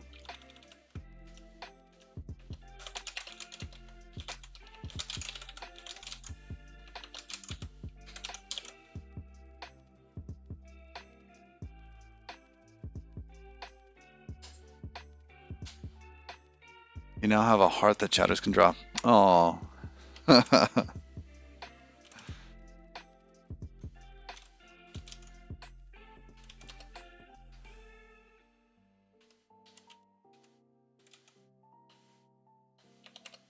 forgot to rename that too.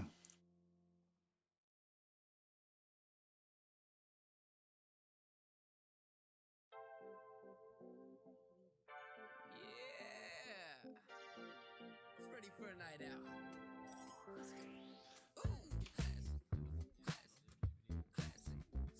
All right. You have to navigate the snakes, swords, and flames to get to it. Good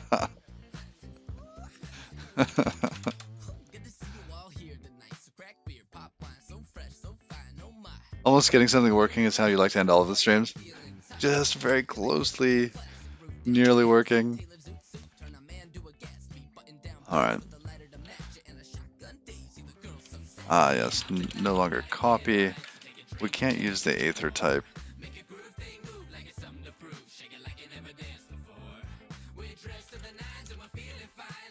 We'll say mutex.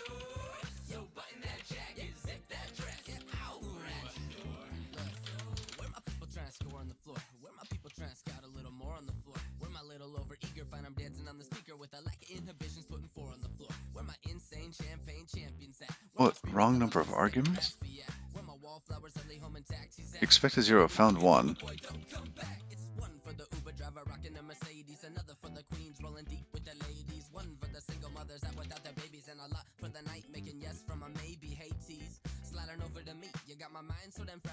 This is the wrong one. That's the wrong mutex.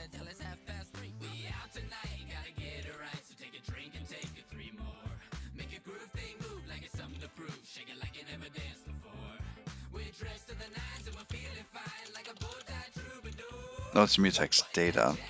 That's it.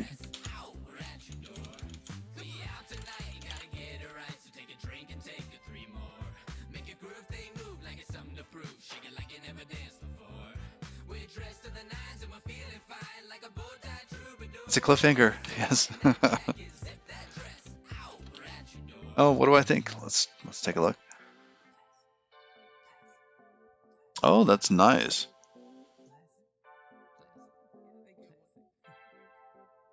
That's pretty cool. What are you making it for?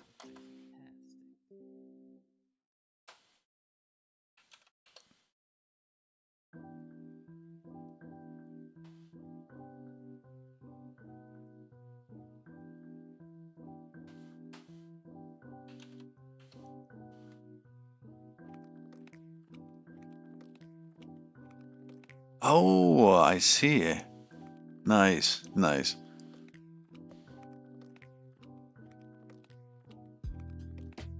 It's funny, I don't think I've bothered to do that with mine. I don't know if I'm lazy or...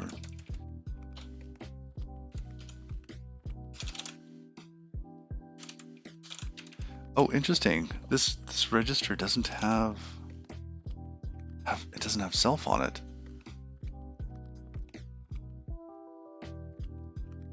Ooh, there's a problem. You take care, Brooke. All right. So we have basically the same code in a couple different files, and we're trying to dry it up. Now, I didn't realize that this register function was not going to have access to self. Should have seen that earlier. Well, we didn't. We do get the builder, and we can have those elements there. And it looks like we can use self : and provide some functions there. Now those functions do get one of these elements. I don't really want to like wrap it like that though.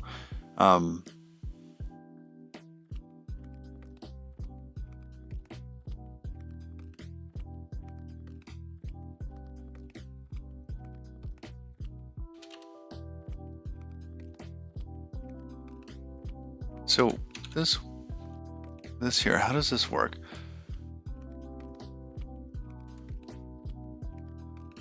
Provides a getter function with a signature function C in base, where C is the native class type being registered, and T is the type of the property.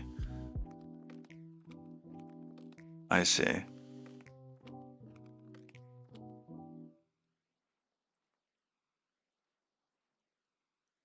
So we could have used UFCS here. Can we? I don't think we can in this language. Not like the way I'm thinking. Because self in this case is going to be the wrong kind. Can we have more than one class builder?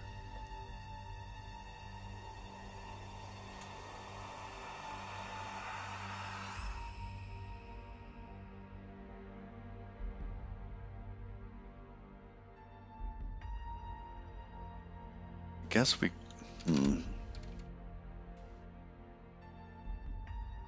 Let's look at some of the other docs. Some examples.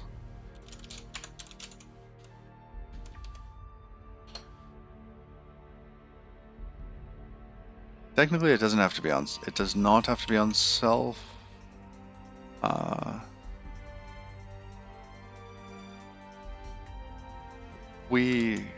guess self needs it here because this is the value that we want to be able to configure inside of Godot and then pass it through. Good morning, Cat Peasant. How are you?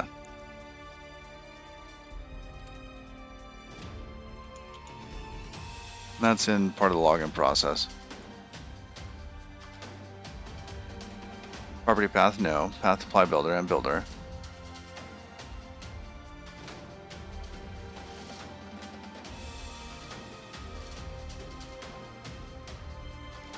Oh, your mouse broke as soon as you got to the pub quiz. Oh, no. Doing all right. Doing all right.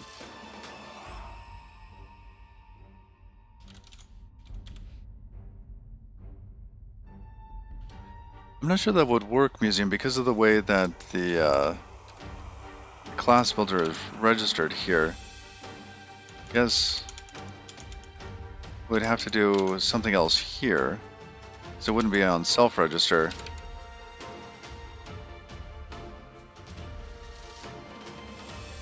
Unless there's a way to kind of combine these.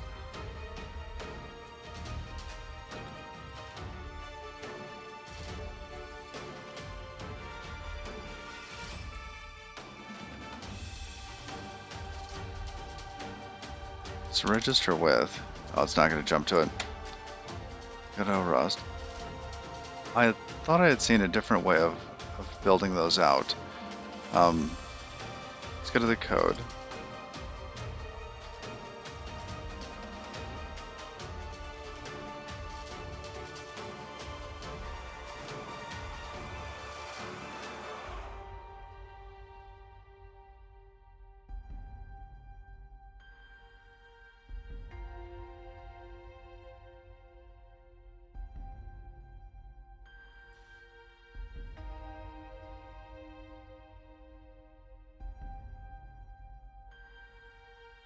Oh, interesting.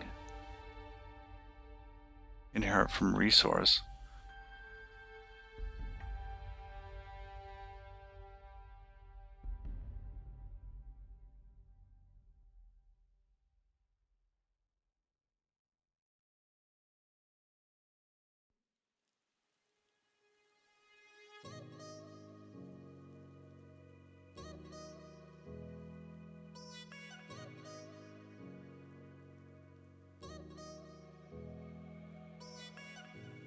This is pretty cool.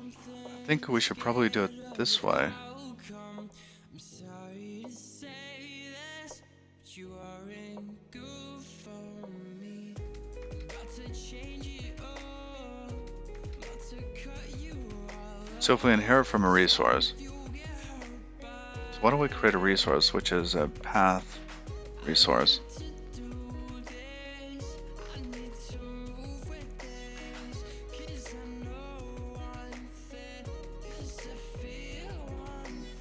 And then can we have the other bits on that?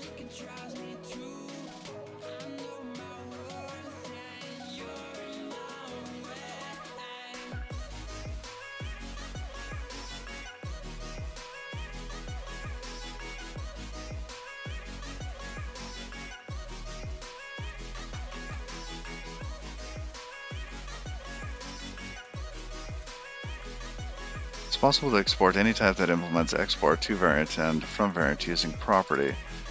All these traits are implemented for instance T shared. The base class of T is reference counted. Okay.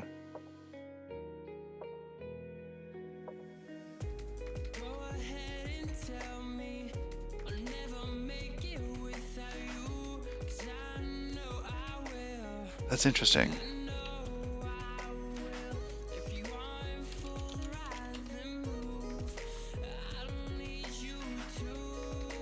Oh, that's from Euclid.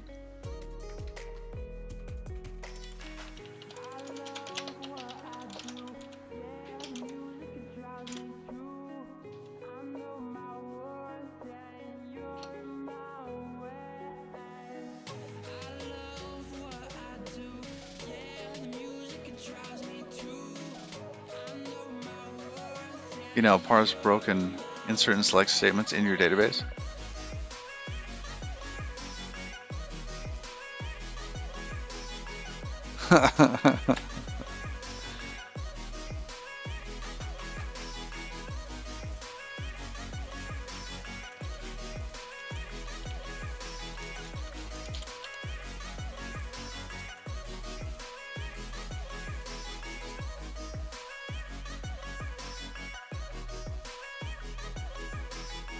So this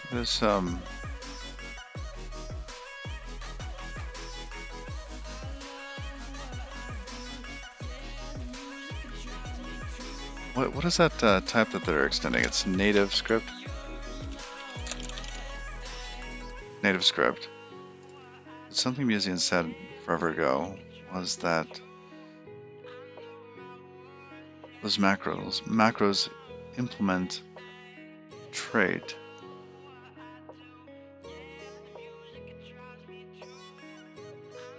Is it native class?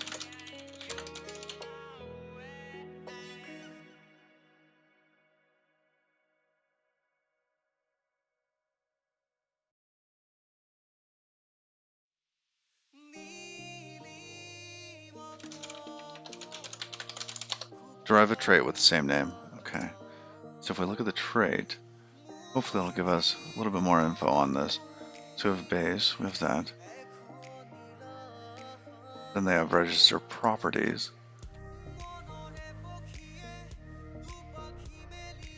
I see. So they're basically doing this piece here themselves.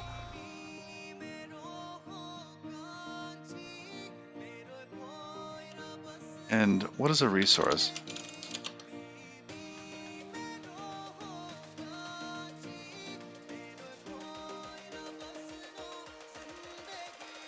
Oh, that's not very helpful. Resource? Heh.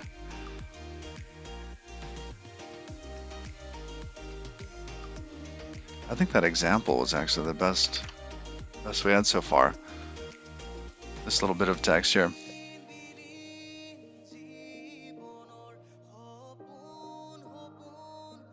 That is a macro named derive that implements the debug trait for the type. Let's see.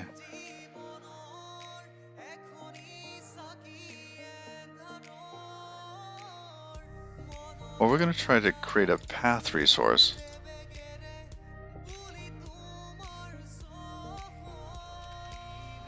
With a property.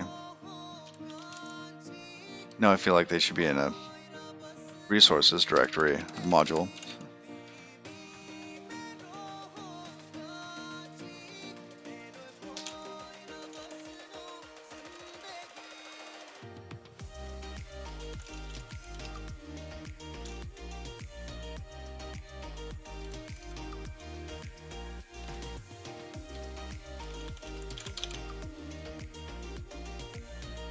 One example.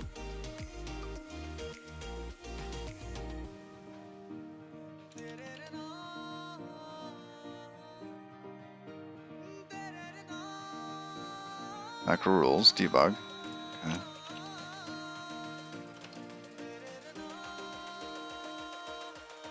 Oh, I see. Let's go back 1, 2. Compiler built in.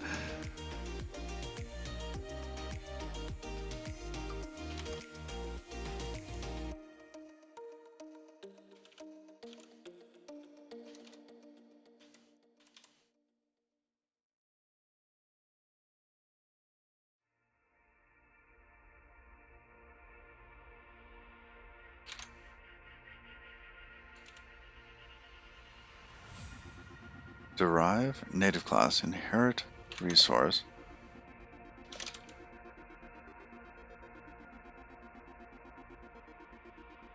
Okay.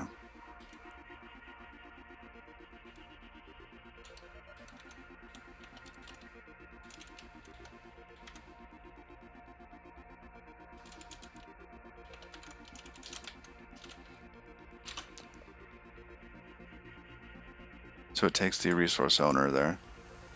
Interesting.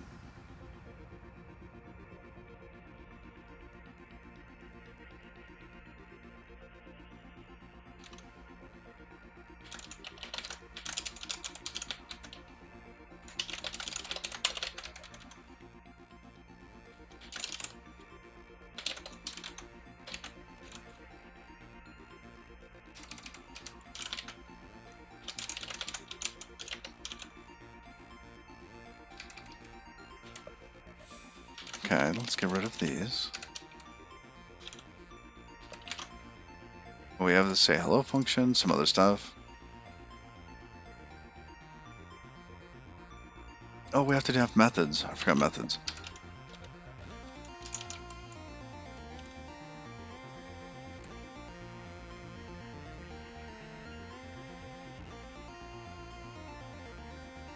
I wonder if there's a way to give property a little bit more information. Because before we were giving it type hints, right? Oh, this is a path or something like that, right? So log in down here at the bottom. We have these hints.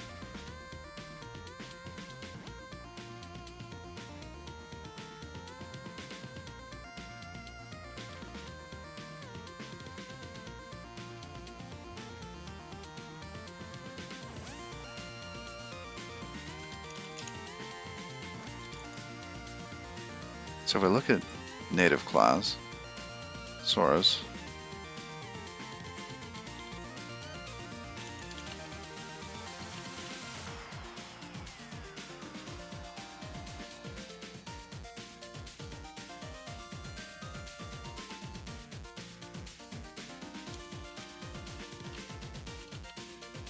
so where's native script?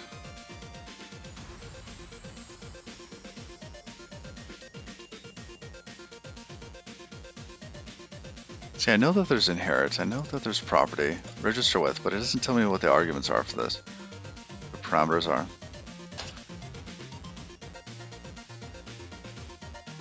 Derive macro. The derive macro will also show you what attributes are available.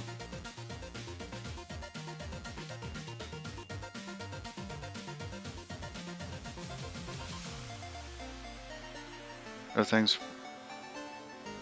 Ah, I see. Probably should be documented. Let's see if that's actually changed. Because I'm using some old stuff. And look, no longer preview.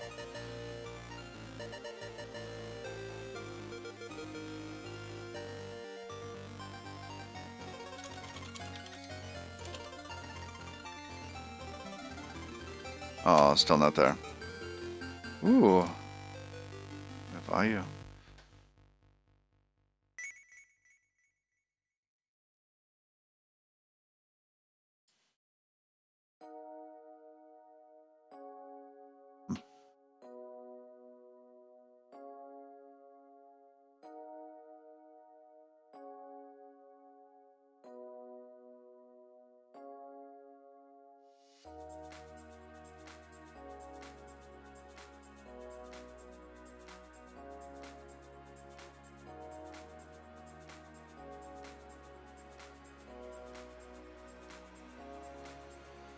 Alright, let's go look at the code then.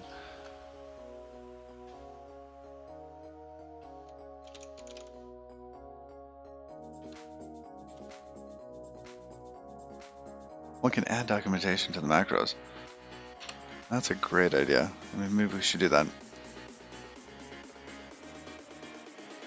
Oh, it's got a little Rust site now, like a little website for this too. Let's take off the dark reader for a moment. I know, that's bright. Oh wow.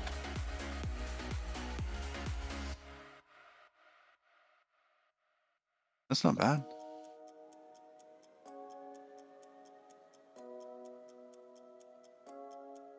It's got a website.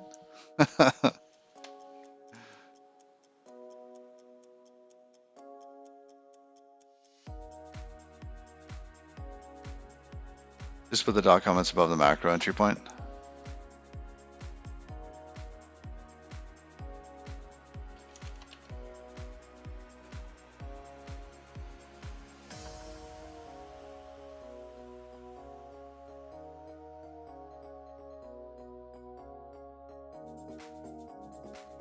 Was it this one? Did I go?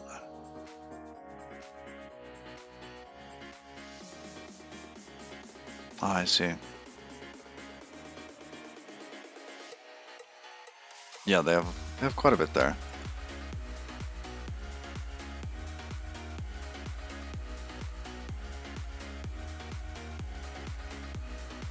Hmm. I see. It's not that great, but it shows you can put them there. That's a trade. I see. Required methods. And I think they had that over here.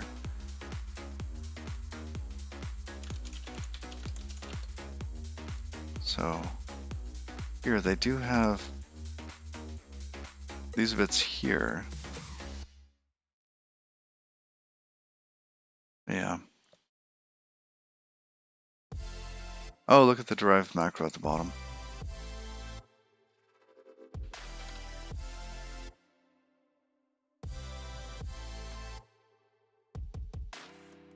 Oh.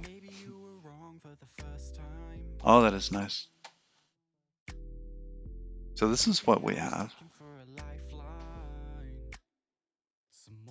Yeah.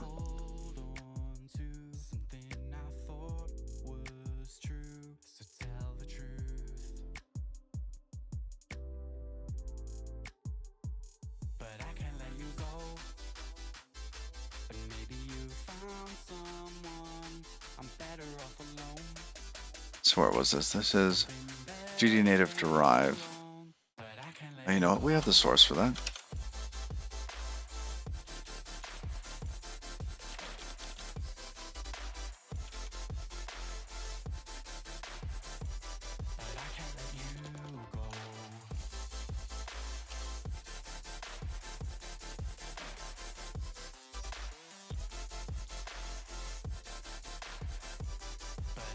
Profiled. Alright, here's native class. Derive native script. Property args is the options for property.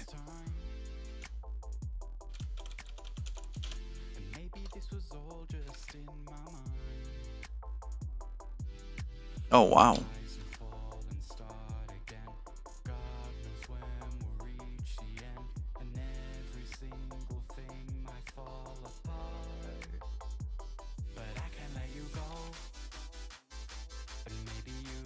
Default.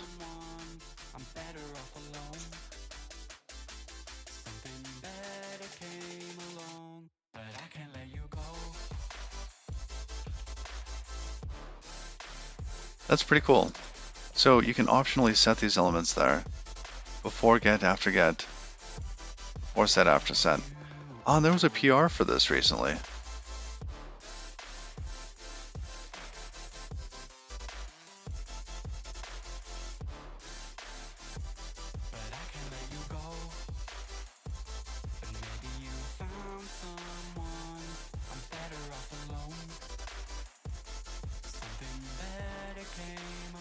Just looking at how it's actually built up.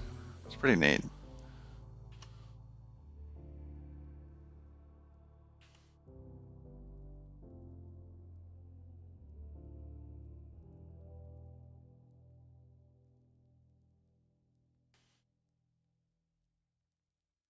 I see. So what other resources does this have then?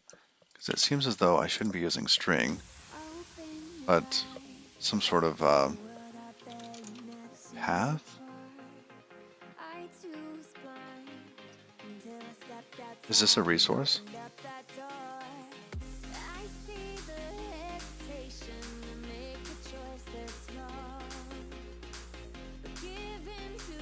Let's look at resource and all of its descendants. Maybe similar to property, default equals ASDF after static. Okay. But it makes a path from it. I see. Ah, I see. So my type is, or after set is my type concurrent thing. And I don't think we need something like that. So let's take a look at resource. We might want to do that inside of Godot, so we can see the hierarchy a little better. So we have resource.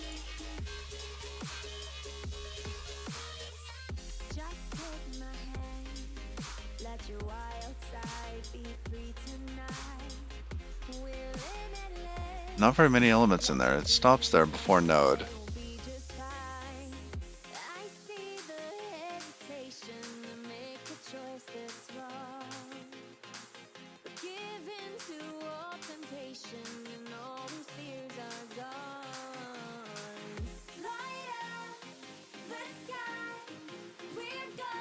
Huh.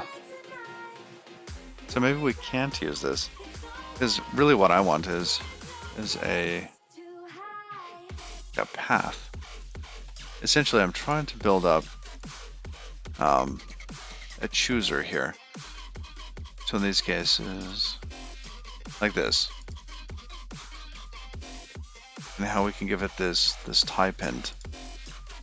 And say, hey, go find one of these types. So I don't really, basically that's what I'm looking for. I want that little file chooser.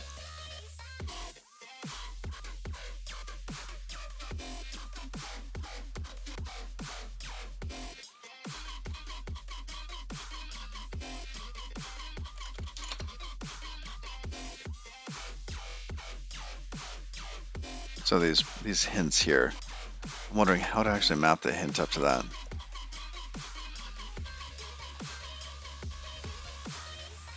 The more you feel, the deeper you should dive in. No judgment here, so be yourself, keep flying. The more you feel, the deeper you should dive in. No judgment here, so be yourself, keep Drive data, drive native class. show me how bright you shine. There is no limit to your light.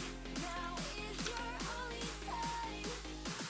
Come beyond the sky. I see. So they have add property and so with ref getter and with setter, but they don't have a way to set the hints on that. What does before get do?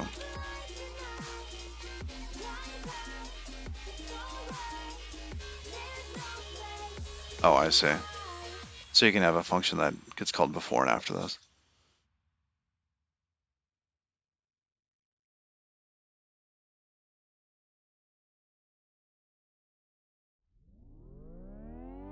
Is there more to us than the words we say? The games we play? Can we know that we're not dreaming? We have this feeling that we can't explain.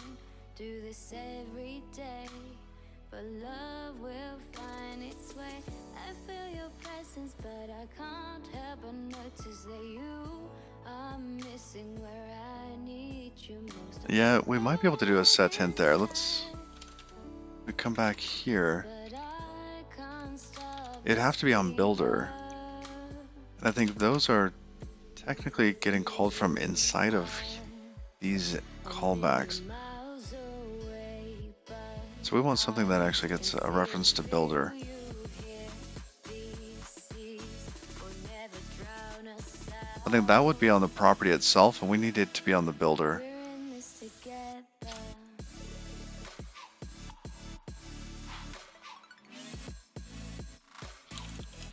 We're in this together.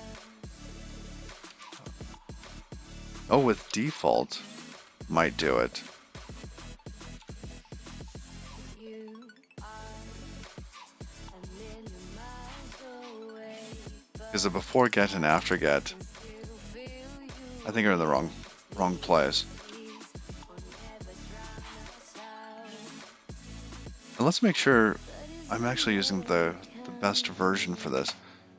I have a feeling that this file is different than what we're looking at. Can we make this more than a you want me and I want you, but can I swim across these seas? We're in this together. We're in this together. We're in this together. How about we just add We're in this together. something else with hints or something? We're in this together.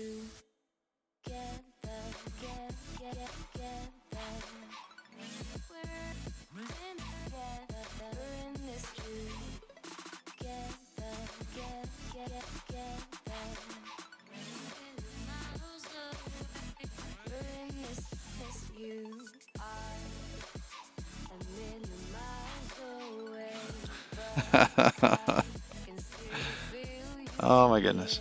These seas will never drown us out. So it's either going to be some or none. I think we could probably use it with default here.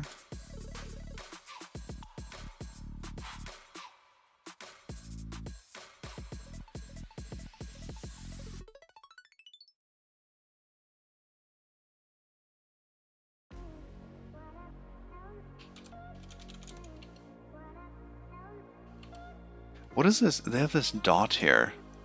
What does this actually mean?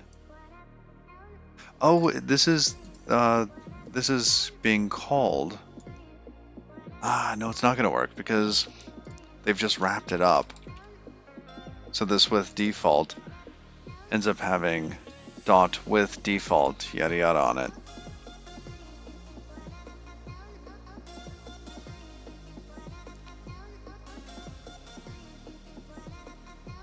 And how does this work? They have the with default here, and that ends up, I think, being available here.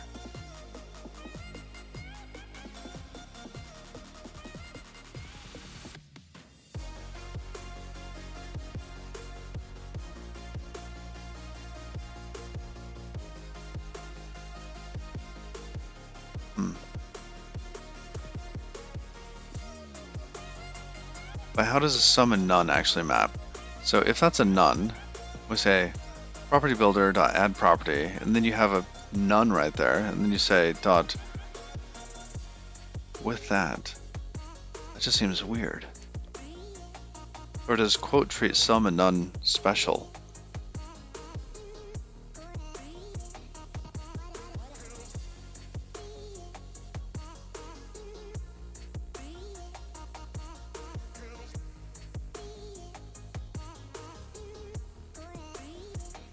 Well, let's see if we can add it.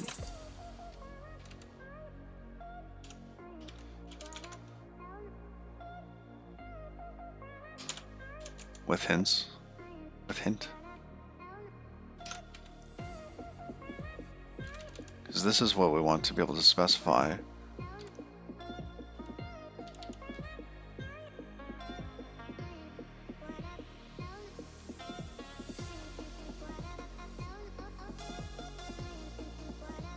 What kind of hints are there? How are we going to build this up?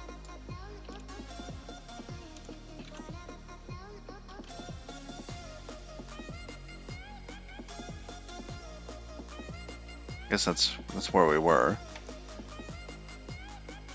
We have a range hint, enum hint, and an easing hint. Oh wow.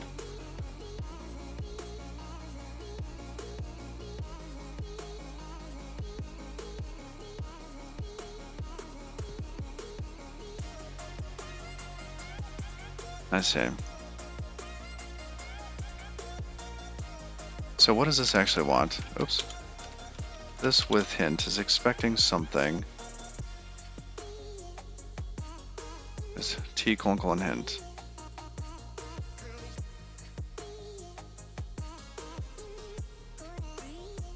Where t is a what?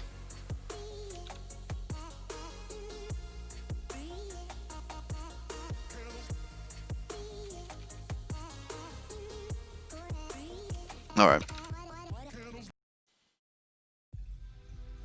So in my case, I want a string hint. And then ends up provided an enum hint as a default. Oh, I see.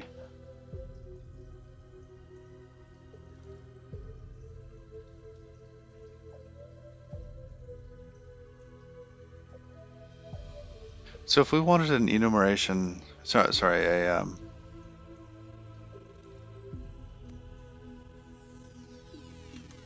something else on this.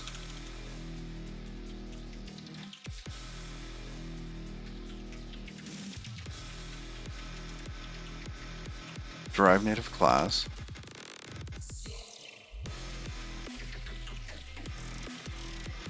Before set, after set. Where's default? Oh, with default's up at the top.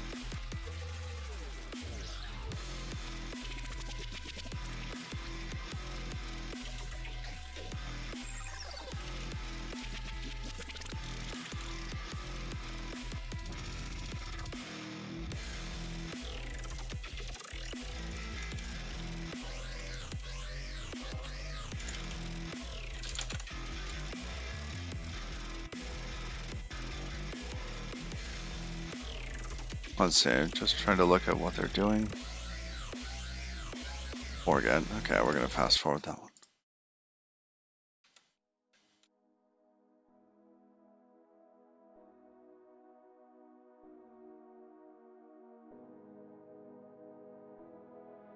And then they end up mapping that. So I'm one level too late here. Just config.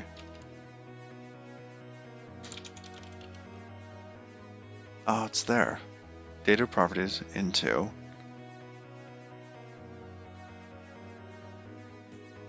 What's data? Data. First derive input.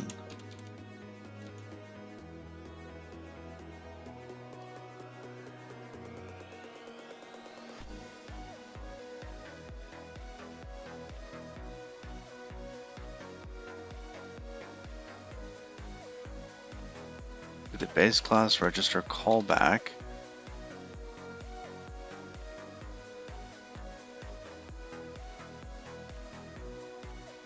All right, now for the property builder.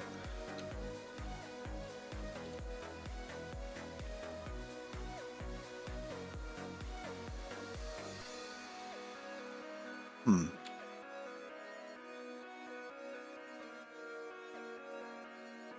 feel like we should go through that Ditolne's tutorial on how to build these things out. So at the end of this, plus some builder, it's property args, we keep it, and builder's done.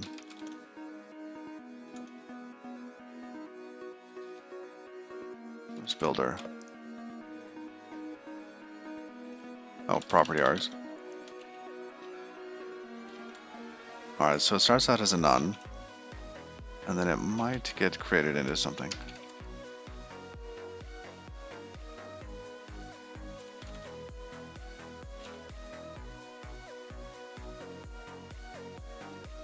Match meta. What is this piece even doing here? Attribute path that is ident property. Okay. So if it's not that, skip it. No, in this case. Parse meta. Map error. Okay, that's just getting mapped to a compilation error. Metas and stuff inside the square brackets, got it. Okay.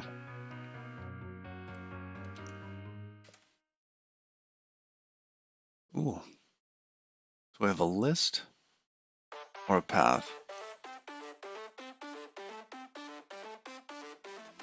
Getter insert property.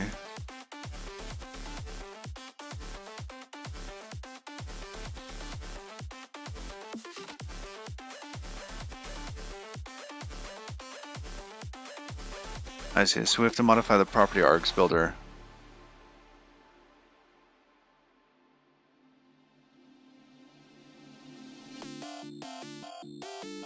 Well, list is property. Ah, I see in list there.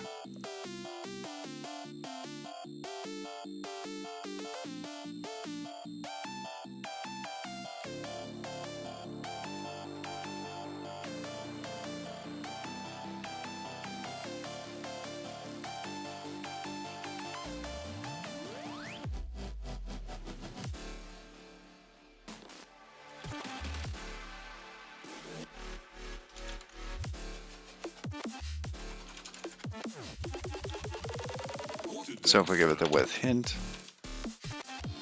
I don't know if that's going to work. Let's think about that.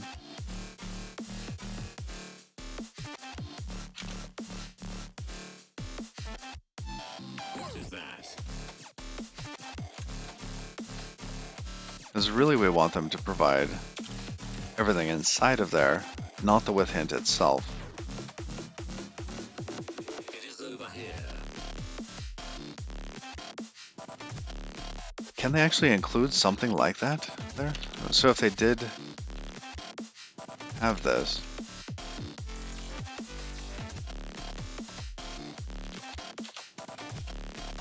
I mean, could they do that? You can put a string there? Okay.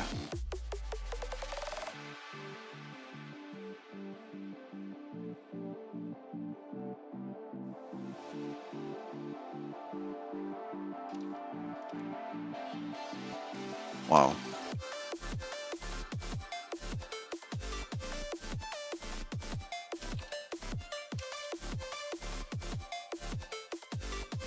Now in this case, we're using a sin path.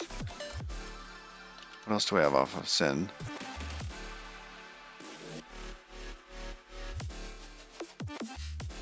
I do property with hint equals. Net property hint. Ah, I see. Where it's just a string. Oh, crazy.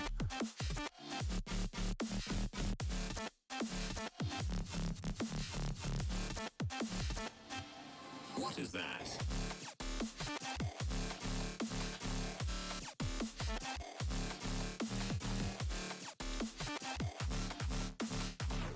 And in the example here, It is over here. I see that we're not actually using any of the values on these, the optional ones.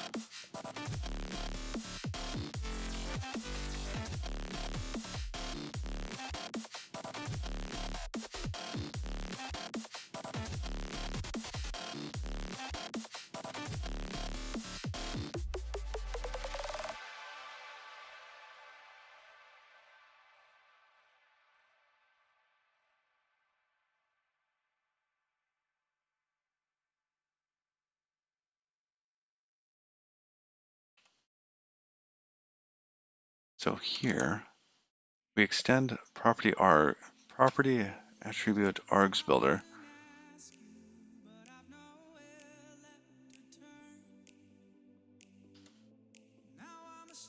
with meta name value.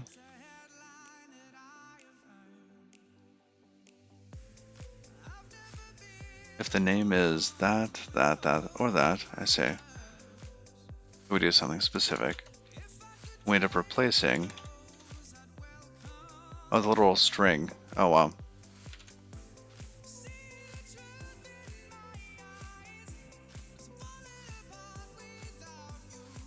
Before get, after get.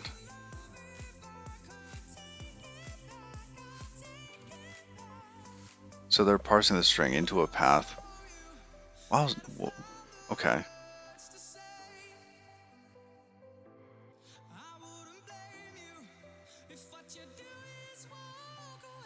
Alright. Well, turns out the coffee's ready. I was not expecting this at this moment. Sync can parse all Rust code and has a very flexible API. That is pretty cool. I think I'm gonna have to be looking into that. I'm gonna take that 15-minute. Oh, actually, let me check before I get too far into this. Give me a moment. So basically every day, just those that don't know, I have a small breakfast and some coffee with my wife. And she's been getting up earlier, so it kind of goes into stream time. That's okay.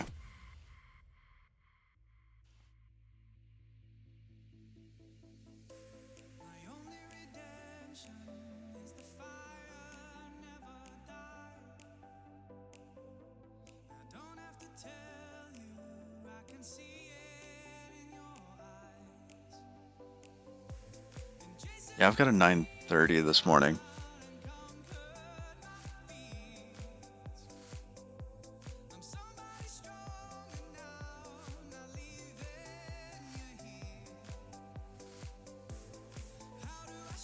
So I should probably call it a little early today, which I don't want to do.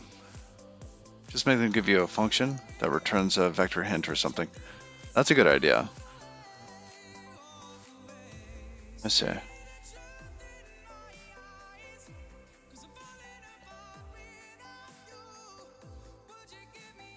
Now, would that be a path?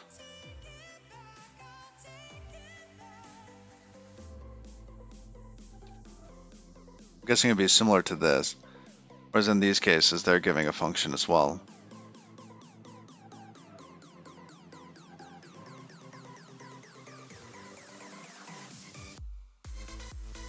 Sure, it can be a path.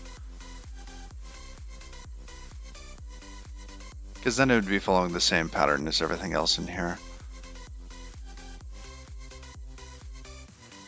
Okay, we'll try that, but I don't want to string you guys along for a 15-minute break only to be able to do like, 20 minutes afterwards.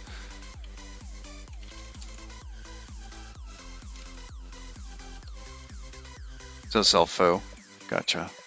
You can parse that into a function if we want it to be correct. Okay. Check the return type, etc. Oh, wow.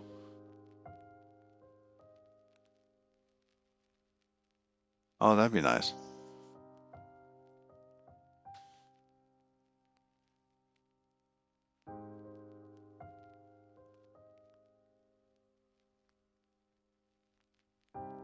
Oh, they're doing C++ stuff today. Let's.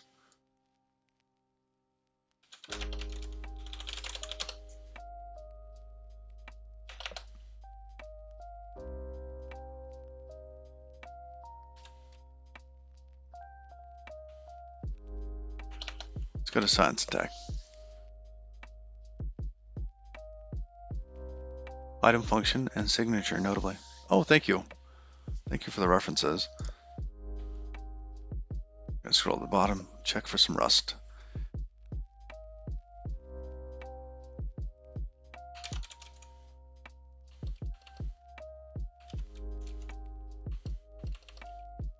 Just me? No, it can't be just me.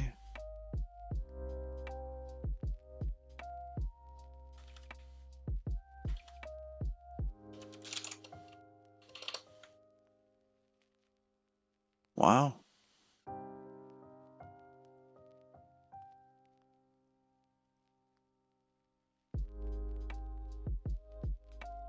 HackerOne TV? The paranoids present. Wait, which paranoids?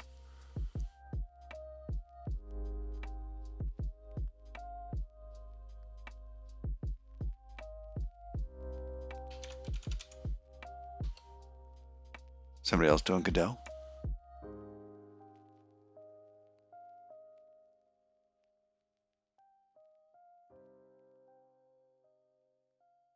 Sub the cat. Oh, that's great.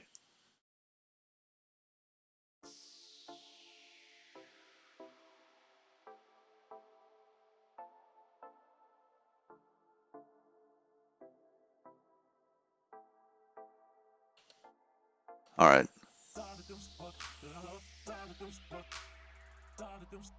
I don't know what this is going to do. Let's check it out.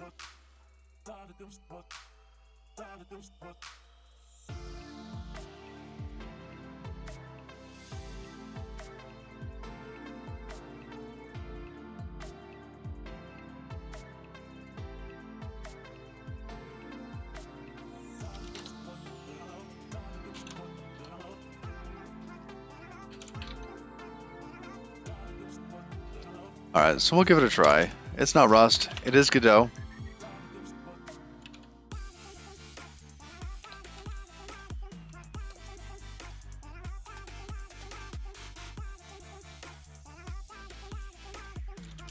Actually, I copy pasted that wrong. All right.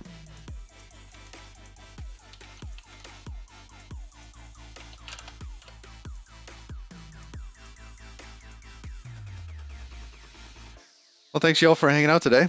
If you want to reach out offline, there's the Discord.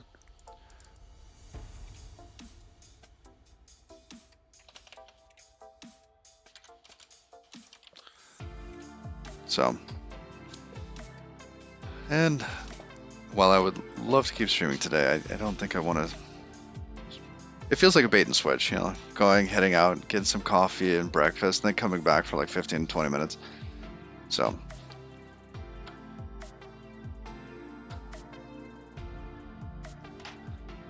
we'll respect your time. So, until next time, bye y'all.